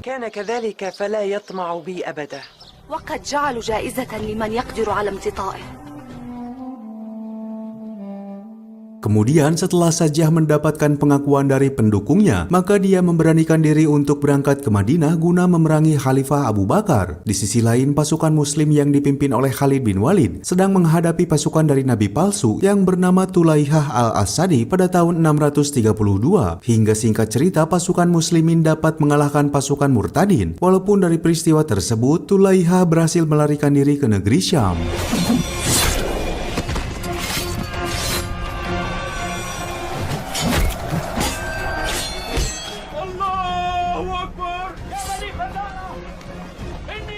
Kembali ke nabi palsu yaitu Sajjah binti Al-Haris yang saat itu menemui seseorang bernama Malik bin Nuwairoh, pemimpin Bani Yarbu, untuk meminta bergabung dalam pasukannya. Dengan memanfaatkan keadaan itu, Malik meminta beberapa persyaratan kepada Sajjah agar dirinya diberi pasukan. Terlebih, Malik juga menyampaikan kepada Sajjah agar menyerang pasukan Musailamah Al-Hajjab terlebih dahulu, yaitu seorang pendusta yang juga mengakui dirinya sebagai nabi.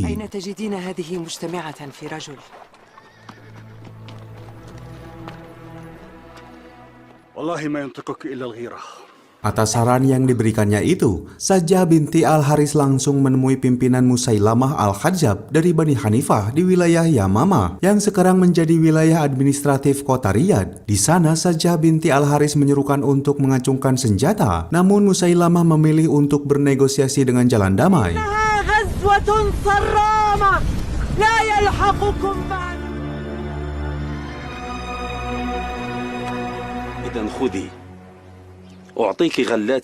Di dalam negosiasi itu, Musailamah memberikan upeti kepada Sajjah serta mengajaknya untuk menikah. Dan setelah mendengar tawaran hadiah yang menggiurkan, Sajjah akhirnya meluluhkan hatinya dan bersedia bergabung dengan pasukan Musailamah untuk berperang dengan pasukan Khalid bin Walid.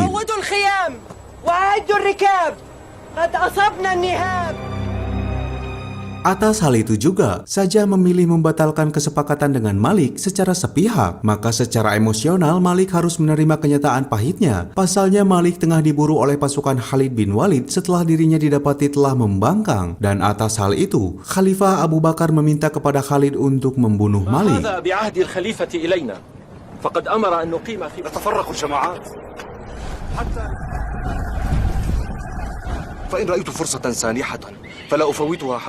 Singkat cerita, Malik yang sudah ditinggalkan oleh sebagian pasukan Sajjah akhirnya berhasil ditangkap oleh Khalid bin Walid untuk dieksekusi. Dan setelah itu Khalid langsung mengerahkan pasukannya untuk berhadapan dengan pasukan Musailamah di wilayah Yamamah, yang kemudian peristiwa itu dikenal dengan peperangan Yamamah.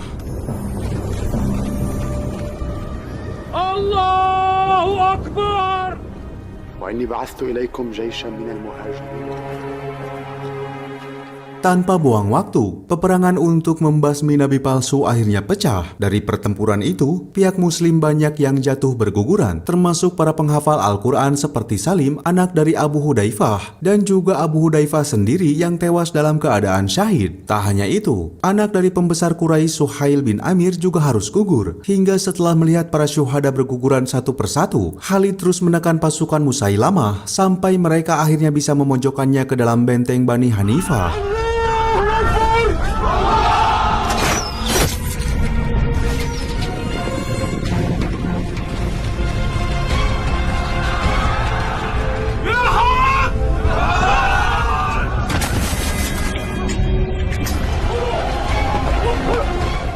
Tanpa buang waktu, seorang komandan dari kaum muslimin berhasil memasuki benteng Hanifah hingga dia dapat membuka gerbang benteng tersebut. Dari sana Wahsy menunjukkan bukti keperkasaannya sebagai budak merdeka dengan berhasil membunuh pimpinan tertinggi sekaligus nabi palsu, yaitu Musailamah, menggunakan tombaknya.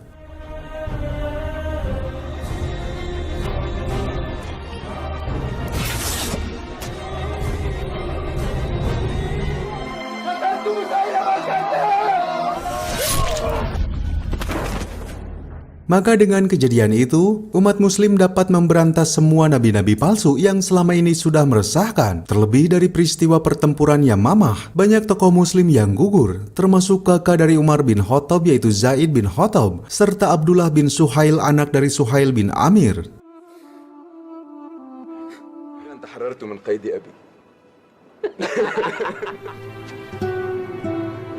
Rasulullah sallallahu alaihi wasallam insyaallah. Melihat banyaknya pemuda muslim yang tewas dalam pertempuran Yamamah, Umar mengajukan sebuah pendapat kepada Abu Bakar untuk mengumpulkan mushaf, yaitu tulisan-tulisan Al-Quran yang tercecer dan masih terpisah di sebuah pelepah kurma dan kulit hewan, karena pada waktu itu belum ditemukan kertas. Mendengar pendapat tersebut, Abu Bakar menunjuk Zaid bin Sabit untuk menjadi pemimpin dalam rangka menyatukan lembaran ayat-ayat Al-Quran, karena beliau adalah orang yang sangat cerdas dan dapat dipercaya. بمقتل أصحابنا حتى شرح الله صدري زيد بن ثابت إنه شاب عاقل وثقة. Di samping itu, pengejaran terhadap orang-orang murtad terus dilakukan oleh pihak muslim hingga mereka sampai di suatu wilayah Irak yang merupakan basis kekuasaan kerajaan Persia. Maka atas hal itu, seperti sabda Rasulullah untuk menaklukkan Persia, maka Khalifah Abu Bakar mengutus Khalid bin Walid beserta pasukannya agar mereka bergerak ke wilayah Irak. فإن امتنعوا عن ذلك قاتلهم. Dalam perjalanannya, pasukan Khalid bin Walid dihadang oleh pasukan Hurmuz yang berada di wilayah Khazimah, sebuah tempat yang sekarang merupakan negara Kuwait. Maka di sana pecahlah perang Zatus Salasil, yaitu peperangan sengit yang mengandalkan pasukan penunggang kuda. Bahkan pada situasi itu, orang-orang Persia mengikat diri mereka satu sama lain dengan rantai, agar tak ada satu orang pun yang bisa melarikan diri.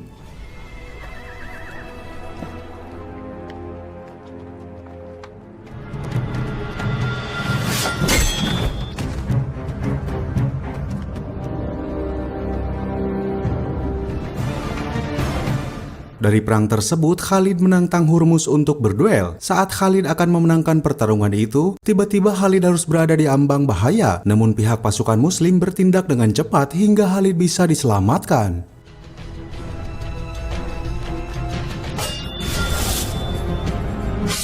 Atas kejadian itu, Khalid langsung mengerahkan pasukan berkudanya untuk menyerang pihak musuh, hingga peperangan itu berjalan dengan sengit. Dari peperangan itu pula, akhirnya pihak muslimin menang telak atas pertempuran Zatus Salasil, yang membuat pasukan musuh lari terbirit-birit.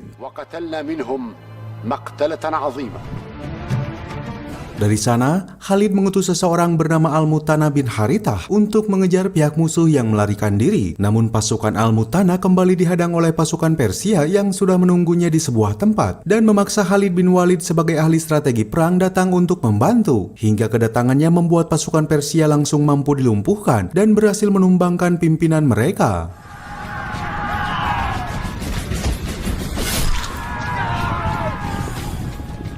Pasukan gabungan kaum muslimin di bawah komando Khalid bin Walid akhirnya bisa memojokkan pasukan Persia sampai wilayah Ulais yang berada di dekat anak sungai dari sungai Efrat. Pasukan Persia yang masih belum siap bertempur itu seketika diserang oleh pasukan Khalid, hingga akhirnya pasukan muslimin dapat berhasil memukul mundur pasukan Persia dan mengambil alih perahu-perahu mereka.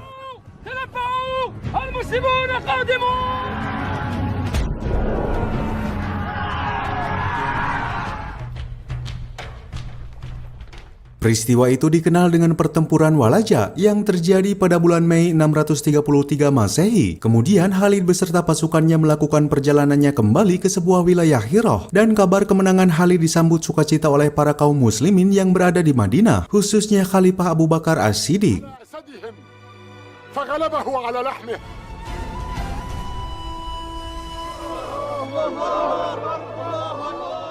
Atas kemenangan yang diraih pihak muslimin di wilayah kekuasaan Persia, maka dari sana Abu Bakar menyampaikan kepada kaum muslimin di kota Madinah untuk bersedia berjihad guna melawan kekuatan besar pasukan Romawi yang berada di wilayah Syam.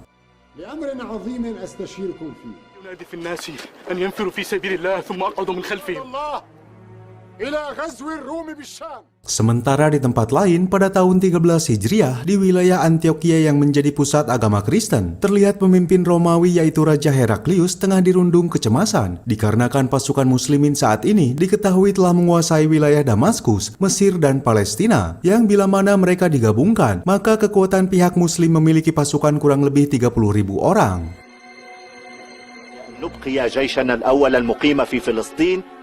Atas hal itu, Raja Heraklius menyarankan agar pasukan Romawi memusatkan pasukannya di wilayah Syam dengan menyiapkan 70.000 pasukan agar bisa menghadang pasukan muslimin yang mencoba memasuki dan melakukan penyerangan ke wilayah Syam.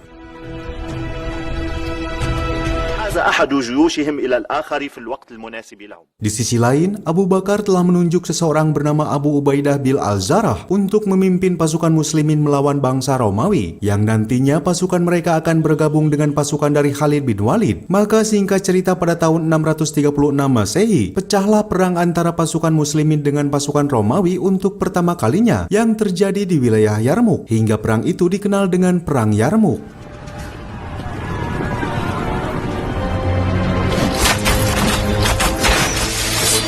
Allahu Akbar!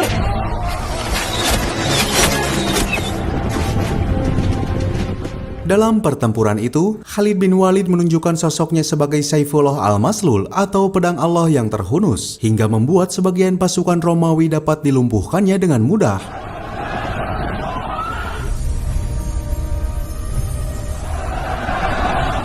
Mendengar kekalahan pasukan Romawi pada pertempuran Yarmuk membuat Raja Heraklius sangat emosional dan seakan tak percaya bahwa pasukan Romawi yang sejak dulu mendominasi dapat dikalahkan dengan mudah. فجيشنا الأول هناك ساكن لا يتحرك. Walaupun setelah diraihnya kemenangan itu, tiba-tiba kesehatan Khalifah Abu Bakar kian memburuk. Pada saat itu, Abu Bakar merekomendasikan Umar bin Khattab sebagai calon penggantinya, meskipun awalnya dia menolak untuk menjadi khalifah. أقلني يا أبا بكر. عمر أنت أخبرنا به وإني وليت عمر بن الخطاب. Tapi setelah melihat Abu Bakar sebagai sahabat dekat Rasulullah, ternyata membuat hati Umar menjadi luluh dan seketika itu dia menerima untuk dibaiat menjadi khalifah kedua bagi umat muslim pada tahun 13 Hijriah. Dan di tahun itu pula, pada hari Senin tanggal 12 Jumadil Akhir, Abu Bakar Asy-Syiddiq, orang yang selalu jujur dengan kata-katanya, harus menghembuskan nafas terakhirnya. Maka sesuai dengan permintaan terakhirnya, Abu Bakar dimakamkan di dekat makam Rasulullah. قحافة في آخر عهده بالدنيا خارجا منها. إن هذا الذي ابتليت به يا ابن الخطاب. أبسط يدك نبايعك. Setelah kepergian khalifah pertama Abu Bakar, Umar langsung melakukan perubahan dengan menaikkan upah setiap pekerja dan membentuk anggota dari badan Baitul Mal. Dari sifat Umar yang tegas dan berwibawa pula, akhirnya Umar dijuluki sebagai Amirul Mukminin atau pemimpin umat Islam. فإنه أدنى من الصلاح. أمير المؤمنين. Di samping itu, dalam tugas kepemimpinannya, Umar masih harus melanjutkan perjuangan dari Abu Bakar untuk melawan segala bentuk kezaliman serta kemungkaran, termasuk yang kini dilakukan bangsa Romawi. Maka peperangan Yarmuk yang kedua antara umat muslim dan Romawi akhirnya pecah, yang bertempat di sebuah lembah. Pasukan Romawi kali ini mengerahkan lebih banyak pasukan untuk membalaskan kekalahan pada pertempuran pertama.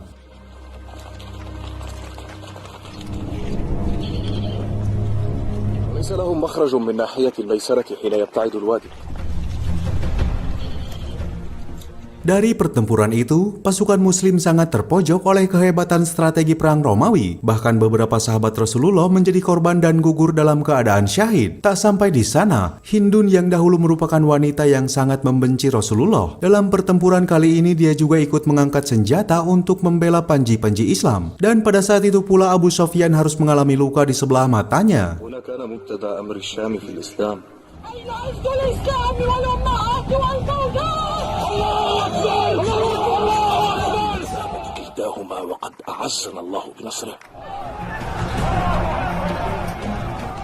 Melihat pasukan muslimin yang semakin terpojok oleh pasukan Romawi, Khalid bin Walid langsung mengerahkan pasukan berkudanya untuk menyerang pasukan Romawi dari titik buta, hingga perlahan pasukan Romawi mampu ditumbangkannya satu persatu. فإن الصبر منجاة من الكفر.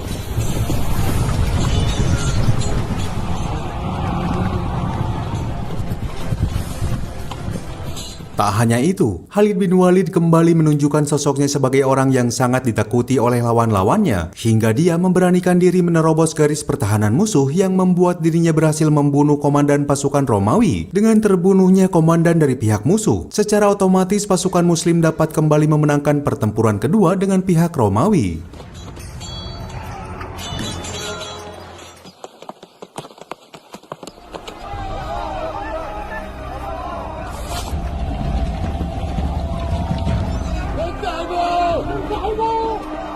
Setelah peperangan di Yarmuk telah usai, pasukan Khalid bin Walid harus menerima kabar pahit setelah mengetahui Abu Bakar telah wafat dan baru saja mengetahui bahwa posisinya kini telah digantikan oleh Umar bin Khattab. Walaupun Khalid yang memang secara personal tak menyukai Umar, tapi kali ini beliau harus tetap menuruti perintah seorang khalifah, meskipun pangkatnya kini harus diturunkan dan digantikan oleh seseorang yang bernama Abu Ubaidah.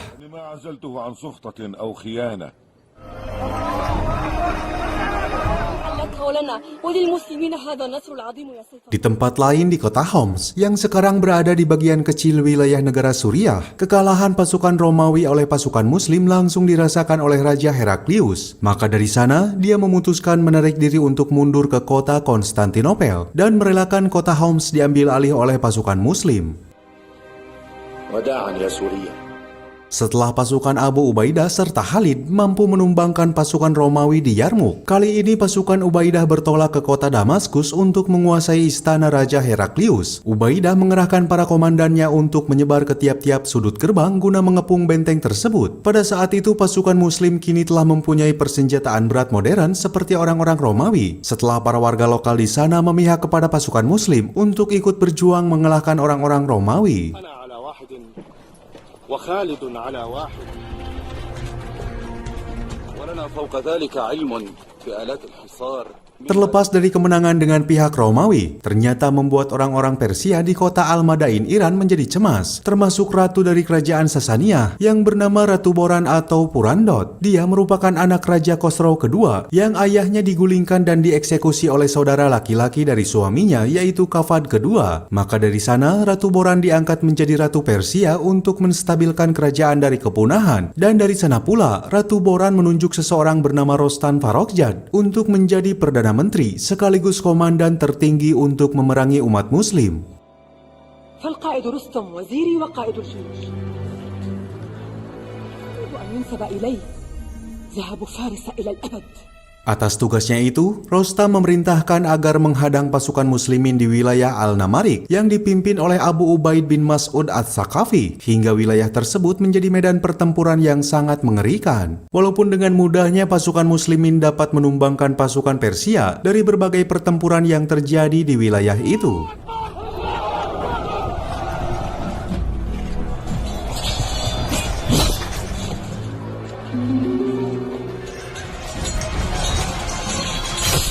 Scene berpindah pada suatu ketika di tempat lain, saat pasukan Abu Ubaidah nampak kebingungan menghadapi pasukan Romawi di benteng Damaskus yang terkenal dengan kokohnya tembok serta pertahanannya. Di sana banyak kaum muslimin berguguran, meskipun mereka sudah mengerahkan senjata berat seperti katapul.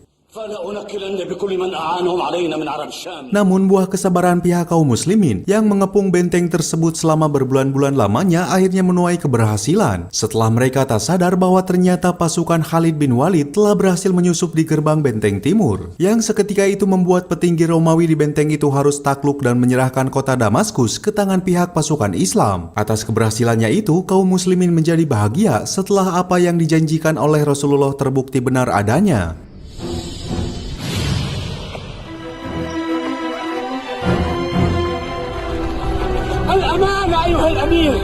Walaupun peperangan di tempat lain dengan Persia menjadi kesulitan tersendiri bagi pihak Muslim setelah mereka tak kuasa melawan pasukan gajah dari barisan kavaleri Persia. Hingga saat itu banyak pasukan Muslim yang berguguran. Maka Khalifah Umar bin Khattab meminta kepada umat Muslim yang lain untuk berjihad melawan pasukan Persia sebagai pasukan sukarelawan.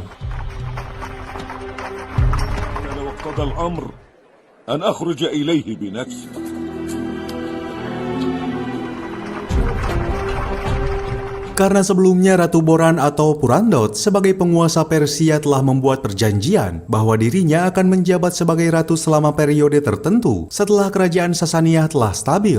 Maka di tahun ini, dia harus merelakan jabatannya sebagai ratu kepada salah satu keturunan Khosrow Parvez, yaitu Yazdgered ketiga, yang mana dia juga merupakan sepupunya sendiri. وما كان لي غاية إلا مصير فارس. Sementara saat ini di kota Madinah, Umar bin Khattab terus menunjukkan sifat-sifat yang tak biasa dilakukan oleh khalifah sebelumnya. Dia merupakan khalifah yang turun langsung melihat rakyatnya yang tidak mampu, serta bersedia mendengarkan keluhan dari masyarakatnya. Pasalnya, apa yang dia lakukan itu semata-mata karena rasa takutnya bahwa kepemimpinannya akan dipertanggungjawabkan di hadapan Allah Subhanahu wa Ta'ala.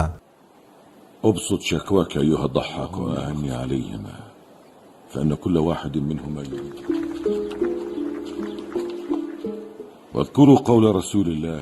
Kembali ke kerajaan Sasaniyah atau Persia, naiknya Yazdegerd ketiga sebagai raja dihadapkan pada situasi yang sangat buruk, dikarenakan dia harus mampu menghadang pasukan kaum muslimin yang terus berusaha menaklukkan wilayahnya. Maka untuk itu, Umar menunjuk komandannya yang dijuluki singa yang tertidur, yaitu Sa'ad bin Abi Waqqas. أن ينفروا جميعا إذا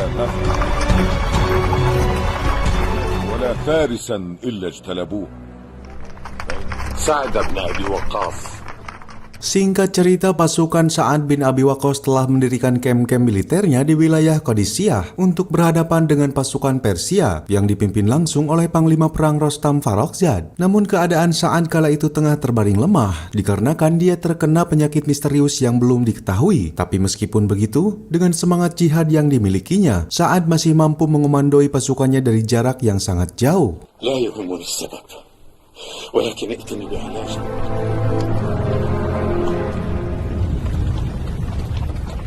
Hingga beberapa waktu berselang, peperangan Qadisiyah akhirnya pecah. Pada hari pertama itu, para komandan pasukan Sa'ad bin Abi Waqqas mampu menumbangkan para komandan pasukan Persia, walaupun mereka masih kesulitan menghadapi pasukan gajah Persia, hingga menimbulkan banyaknya korban dari pasukan Muslim.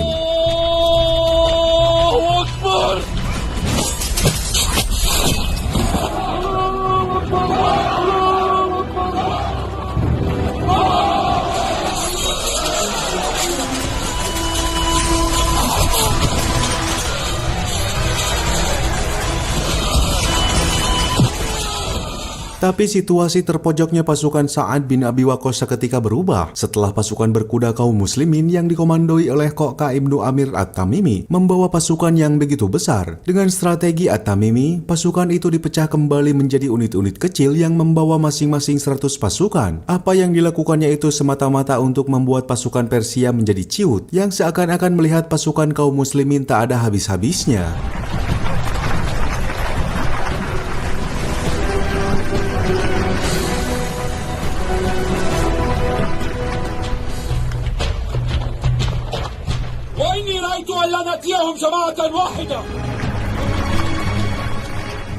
Di hari kedua itu, At-Tamimi memutuskan untuk mengajak berduel kepada para komandan pasukan Persia. Maka dari sana At-Tamimi menghadapi salah satu komandan Persia yang begitu gagah. Dengan semangat jihad yang dimilikinya, akhirnya At-Tamimi mampu mengalahkan komandan Persia tersebut.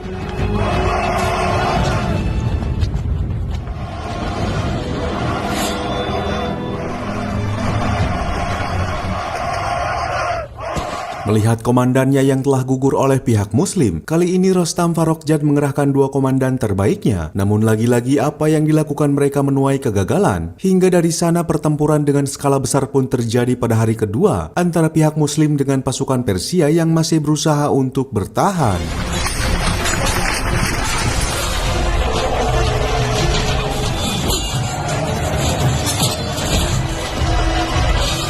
Di sela-sela pertempuran itu, keberanian dari At-Tamimi diperlihatkan ketika dia menghadapi pasukan gajah Persia yang dikenal kuat, hingga dia berhasil melumpuhkan satu persatu pasukan mereka dengan perjuangan yang berat. Dengan siasat perang yang dimiliki At-Tamimi pula, membuat pasukan kaum muslimin dapat memenangkan pertempuran di Qadisiyah.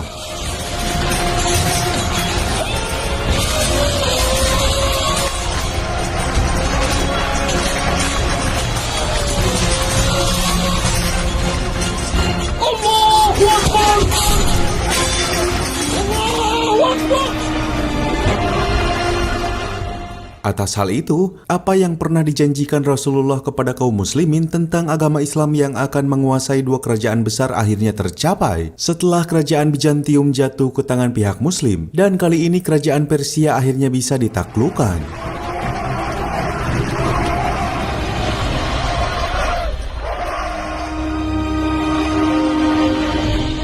Maka Umar bin Khattab yang berada di Madinah terus mencari informasi tentang hasil peperangan dengan Persia, dan tak lama kemudian utusan Sa'ad bin Abi Waqqas memberikan hasil menggembirakan tersebut kepada sang khalifah. نشأتك الله حدثني لا يواسيني إلا خبر النصر إن شاء الله إلا الهرمزان فقد نجا. Keberhasilan pasukan Sa'ad bin Abi Waqqas dan Qoqa ibnu Amir At-Tamimi menguasai kerajaan Persia membuat pasukan muslim mendapatkan hasil jarahan perang. Kemudian harta tersebut mereka bawa ke kota Madinah. Seketika itu Umar teringat kepada Surakah bin Malik yang saat dahulu pada masa jahiliyah pernah dijanjikan oleh Rasulullah bahwa suatu hari nanti dia akan mengenakan pakaian Raja Khosra ketika beliau menjadi buruan orang-orang Quraisy. Maka kali ini apa yang pernah dijanjikan oleh Rasulullah akhirnya terjadi. أمرني أن أخبرك وقد رآك مقبلا. هذا وعد رسول الله وصدق رسول الله إن قوما أدوا هذا لذو أمان. Setelah peperangan demi peperangan yang selama ini dijalani umat muslim, Umar bin Khattab dihadapkan pada situasi yang buruk setelah dia mendengar keluhan dari para wanita yang ditinggalkan oleh suaminya karena telah gugur di medan perang. Maka Umar meminta kepada setiap komandan perangnya untuk memulangkan pasukan yang telah beristri agar tak bertugas lebih dari 4 bulan. Hal itu dikarenakan Umar sangat takut apabila wanita muslim melakukan zina bila terlalu lama ditinggalkan oleh suami-suaminya. فنأمر ألا يغيب الجند فوق ذلك.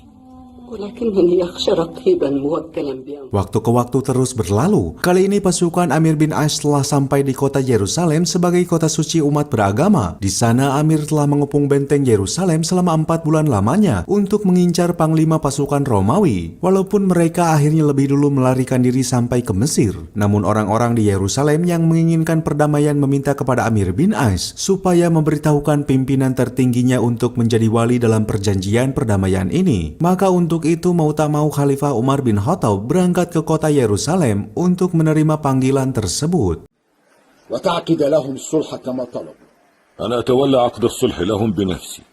Singkat cerita, Umar bin Khattab telah sampai di kota Yerusalem dan di sana beliau menjadi pusat perhatian orang-orang Yahudi dikarenakan gaya berpakaian beliau sebagai seorang khalifah umat Islam bukan seperti raja, melainkan seperti warga biasa. فلا يكون لمسلم بعدك أن يخالف عن أحد ولاة الملوك. Seketika itu, Umar diajak oleh Raja Yerusalem untuk berkeliling ke setiap sudut-sudut kota, hingga tak terasa sudah menunjukkan waktu beribadah bagi umat muslim. Maka Raja di sana menawarkan gereja sebagai tempat ibadah sementara waktu. Akan tetapi Umar menolaknya. Pasalnya apabila dia melakukan hal itu, maka dikhawatirkan umat muslim nanti akan melakukan hal yang serupa. هذا ما أعطى عبد الله عمر بن الخطاب. الأخشى أن يطمع بعض المسلمين في المكان. Kemudian Umar meminta kepada Raja Yerusalem untuk menolongnya mencarikan posisi di mana Rasulullah menginjakan kakinya pada perjalanan Isra Mi'raj. Atas hal itu maka Umar menunjukkan bahwa inilah Masjidil Aqsa sebagai tempat kiblat dan masjid pertama bagi umat Islam sebelum Ka'bah menjadi kiblat yang kedua.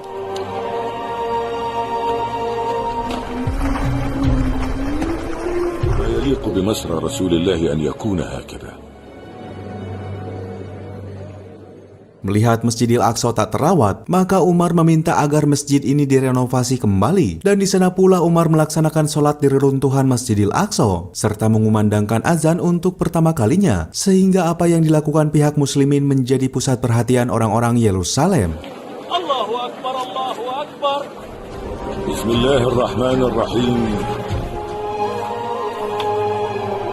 Ashhadu an la ilaha illallah.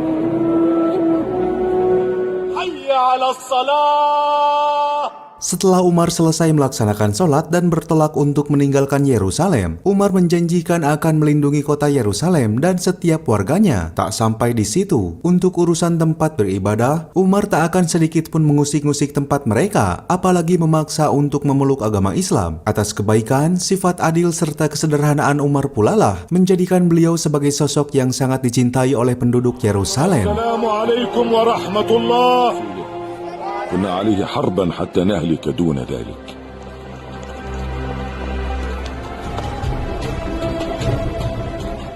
Setelah kunjungannya ke kota Yerusalem, Umar menyempatkan diri untuk berkunjung ke kota Damaskus yang kala itu Abu Ubaidiyah menjadi pemimpin wilayah di sana. Beliau tak sengaja meneteskan air matanya saat teringat akan dahulu pada masa jahiliyah, kota Damaskus menjadi tempat dia pertama kali berdagang, dan sekarang kota itu telah dikuasai umat muslim. Terlebih saat ini Umar telah menjadi Amirul Mukminin yang sangat dicintai oleh umat Islam.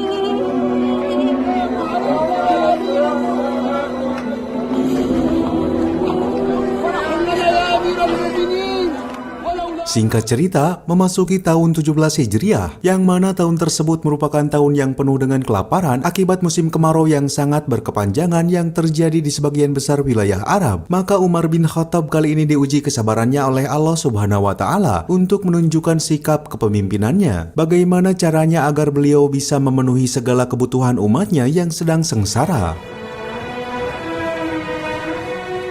La hawla wa la quwwata illa billah. فرج قريب إن شاء الله. فرج قريب إن شاء الله. Meskipun saat itu, para sahabat Rasulullah seperti Utsman bin Affan telah menyisihkan unta-untanya agar bisa dikonsumsi untuk umat. Namun tak semua hewan peliharaannya dapat dikonsumsi. Pasalnya, musim kemarau saat itu membuat sebagian besar hewan dan bahan pangan mengalami gagal panen. لكن هذه الريح التي تسفك التراب قد أهلكت الكثير. Atas situasi itu, Umar merenung dan meminta agar sebisa mungkin dirinya menghindari mengkonsumsi makanan mewah seperti daging atau makanan yang bergizi. Hal itu dilakukannya karena dia sangat berempati serta malu kepada umatnya yang dilanda musibah. Maka dia hanya mengkonsumsi sebatas roti agar dirinya sama-sama bisa merasakan penderitaan dengan umatnya.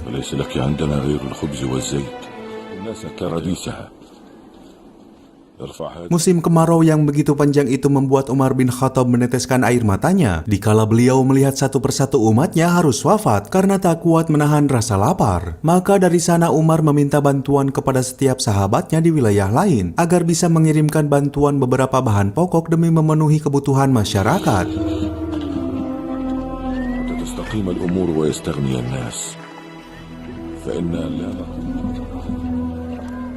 واكتب لعمالنا على جزيرة العرب وتعيش أنت منعما ومن قبلك. Atas hal itu, para sahabatnya satu persatu memenuhi panggilan Khalifah Umar untuk memberikan bantuan berupa makanan dan lain-lain, termasuk Abu Ubaidah pemimpin Damaskus, serta Muawiyah dan Amir bin Ash. Hingga atas bantuan yang diberikan itu membuat hati Umar menjadi sedikit lega. Assalamualaikum warahmatullahi wabarakatuh.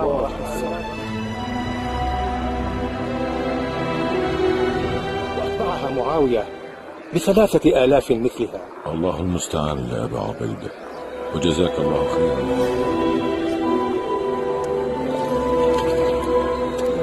للمدينة بعضها.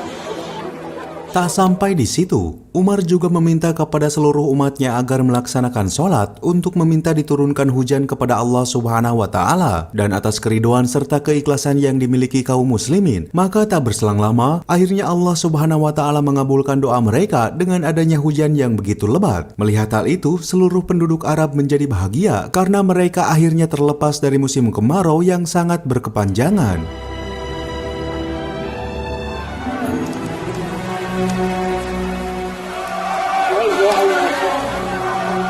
Di samping itu pula, kabar bahagia juga menghampiri Umar dan para tokoh sahabat Rasulullah, yang mana Umar akan mempersunting Ummi Kulsum, anak dari Ali bin Abi Thalib, sebagai ikatan persaudaraan untuk mendekatkan diri dengan Rasulullah. Wa inni la arju an ajma'a ilayhi as-sahr. Wa kana li bihi as-sababu bis-suhbah. Akan tetapi sebaliknya, kebahagiaan itu tak dirasakan oleh Khalid bin Walid. Pasalnya jabatannya kini telah kembali dilengserkan oleh Umar sebagai gubernur Kinasarin. Hal itu membuat sebagian para sahabat menjadi resah karena ini merupakan tindakan kedua kalinya Umar melengserkan Khalid bin Walid pasca dia diturunkan sebagai panglima untuk digantikan oleh Abu Ubaidah. Ma'azluka li Khalid bin Walid marratan ukhra.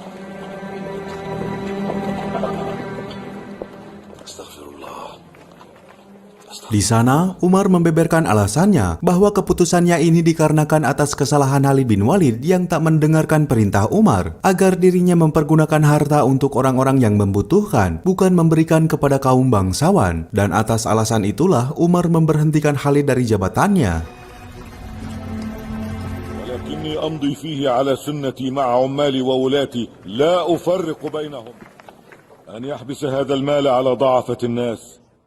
Di samping ketegasan Umar, di sisi lain di dalam dirinya terlihat kesederhanaan Umar sebagai khalifah. Bahkan seorang utusan Romawi dari kota Konstantinopel terperangah oleh kesederhanaan Umar. Pasalnya apa yang dipikirkannya tentang seorang khalifah adalah raja yang angkuh dengan singgasana. Maka setelah mengenal Umar, ternyata dia hanyalah seorang manusia biasa yang tak mempunyai singgasana megah seperti raja-raja yang lain. Jara al-muluku wastabadtu, fala yazalu hanani ma ara an kulli qawl. Beberapa bulan berselang, Khalifah Umar menepati suatu janji atas sebuah kunjungan kerja dengan para gubernurnya di wilayah lain. Namun terlebih dulu mereka menghadang sang Khalifah di persimpangan jalan untuk memberitahukan bahwa di wilayah Damaskus kini telah terserang wabah penyakit mematikan, yaitu wabah taun. Maka Abu Ubaidah meminta agar Khalifah Umar membatalkan niatnya dan bertolak kembali ke Madinah.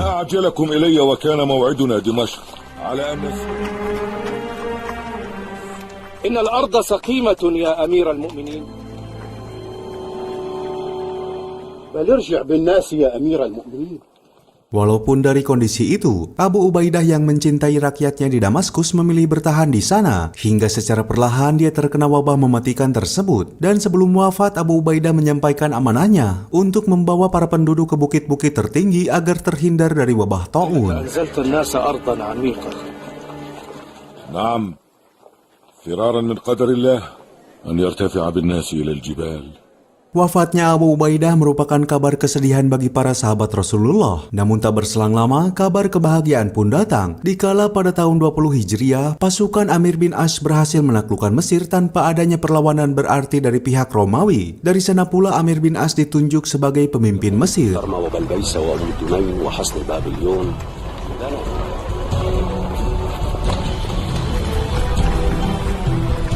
Di saat yang sama, kondisi kesehatan Khalid bin Walid kian memburuk setelah dia menderita beberapa penyakit yang bersarang di tubuhnya. Sebelum Khalid wafat, dia telah memaafkan kesalahan Umar bin Khattab dan melupakan kejadian yang menimpa pada mereka. Hingga pada tahun 21 Hijriah, seorang mantan panglima tersohor kaum muslimin yang amat ditakuti oleh musuh-musuhnya, serta dijuluki pedang Allah yang terhunus, akhirnya menghembuskan nafas terakhirnya di kota Homs.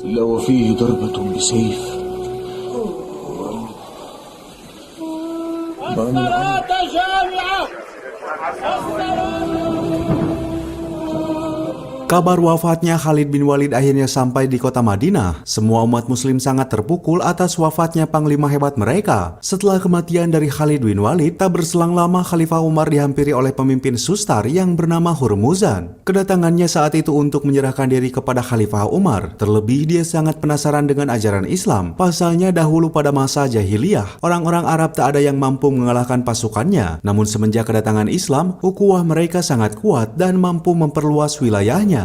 وتقيم معنا في المدينة ونجب لك لقد حدثتني نفسي بالإسلام قبل هذا وكلمه وأنزله على حكمك. Maka dari sana, Hurmuzan berserah diri untuk menjadi bagian umat dari ajaran Rasulullah, yaitu ajaran Islam. Setelah semua penduduk Sustar memeluk ajaran Islam dan wilayahnya masuk ke dalam wilayah kekuasaan umat muslim, maka seorang mantan komandan pasukan Sustar yang bernama Abu Lu'lu'ah dengan terpaksa memeluk agama Islam.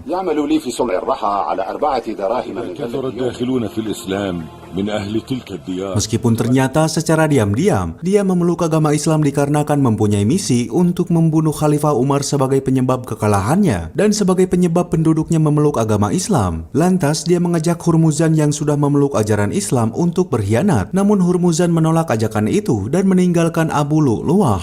بانت لهم الآن فلعلها تدل لنا من جديد. تقول قولا خطيرا يا فيروز. Beberapa waktu berselang, pada tahun 23 Hijriah bulan Zulhijjah, Khalifah Umar bin Khattab menunaikan ibadah hajinya untuk terakhir kalinya sebelum dirinya pulang ke hadapan sang Khalid. Di saat yang sama dalam momen itu, Abu Lu'lu'ah mempersiapkan segala hal untuk bisa membalaskan dendamnya kepada Khalifah Umar dengan membuat sebuah belati yang khusus dipergunakan untuk menikamnya. Lantas pada waktu subuh, Abu Lu'lu'ah memberanikan diri untuk membunuh Umar dikala beliau sedang menunaikan salat. Hingga pada saat takbiratul ihram yang pertama, Khalifah Umar langsung ditikam dari arah belakang yang membuat beliau seketika terkapar.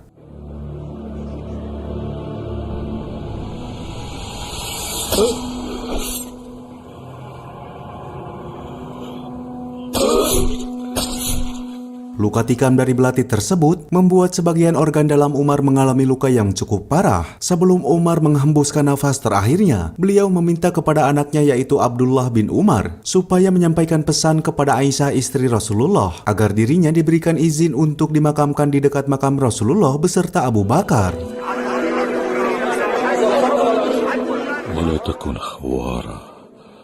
Dalam kondisi itu pula, Umar menyarankan tentang khalifah selanjutnya untuk dipegang oleh sahabat-sahabat Rasulullah seperti Ali bin Abu Thalib, Utsman bin Affan, Abdurrahman bin Auf, Talhah al-Zubair, dan Sa'ad bin Abi Waqqas.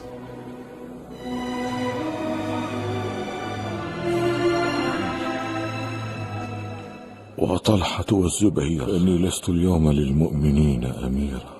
Terlebih, Umar meminta kepada calon penerusnya agar pemilihan khalifah secepatnya diumumkan pada hari keempat, supaya tak terjadi gejolak negatif kepada umat Islam. Mereka diminta untuk harus bersikap adil kepada kaum Ansor, Muhajirin, serta umat Muslim yang lainnya.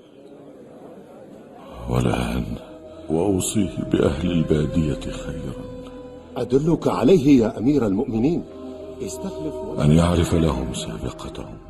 Atas kondisi itu, pada tahun yang sama, Khalifah kedua Umar bin Khattab sebagai benteng umat Islam akhirnya menghembuskan nafas terakhirnya untuk menghadap Sang Pencipta. Dari kuatnya agama Islam yang selama ini dipegang oleh Umar sebagai pelindung, akhirnya tak terbendung. Setelah Utsman bin Affan yang menjadi Khalifah ketiga harus gugur, karena banyaknya orang-orang Islam yang terhasut oleh fitnah dan menjadi pengkhianat, hingga masa kekhalifahan Ali bin Abi Thalib. Hingga dengan ini pula, kisah ini pun akhirnya tamat.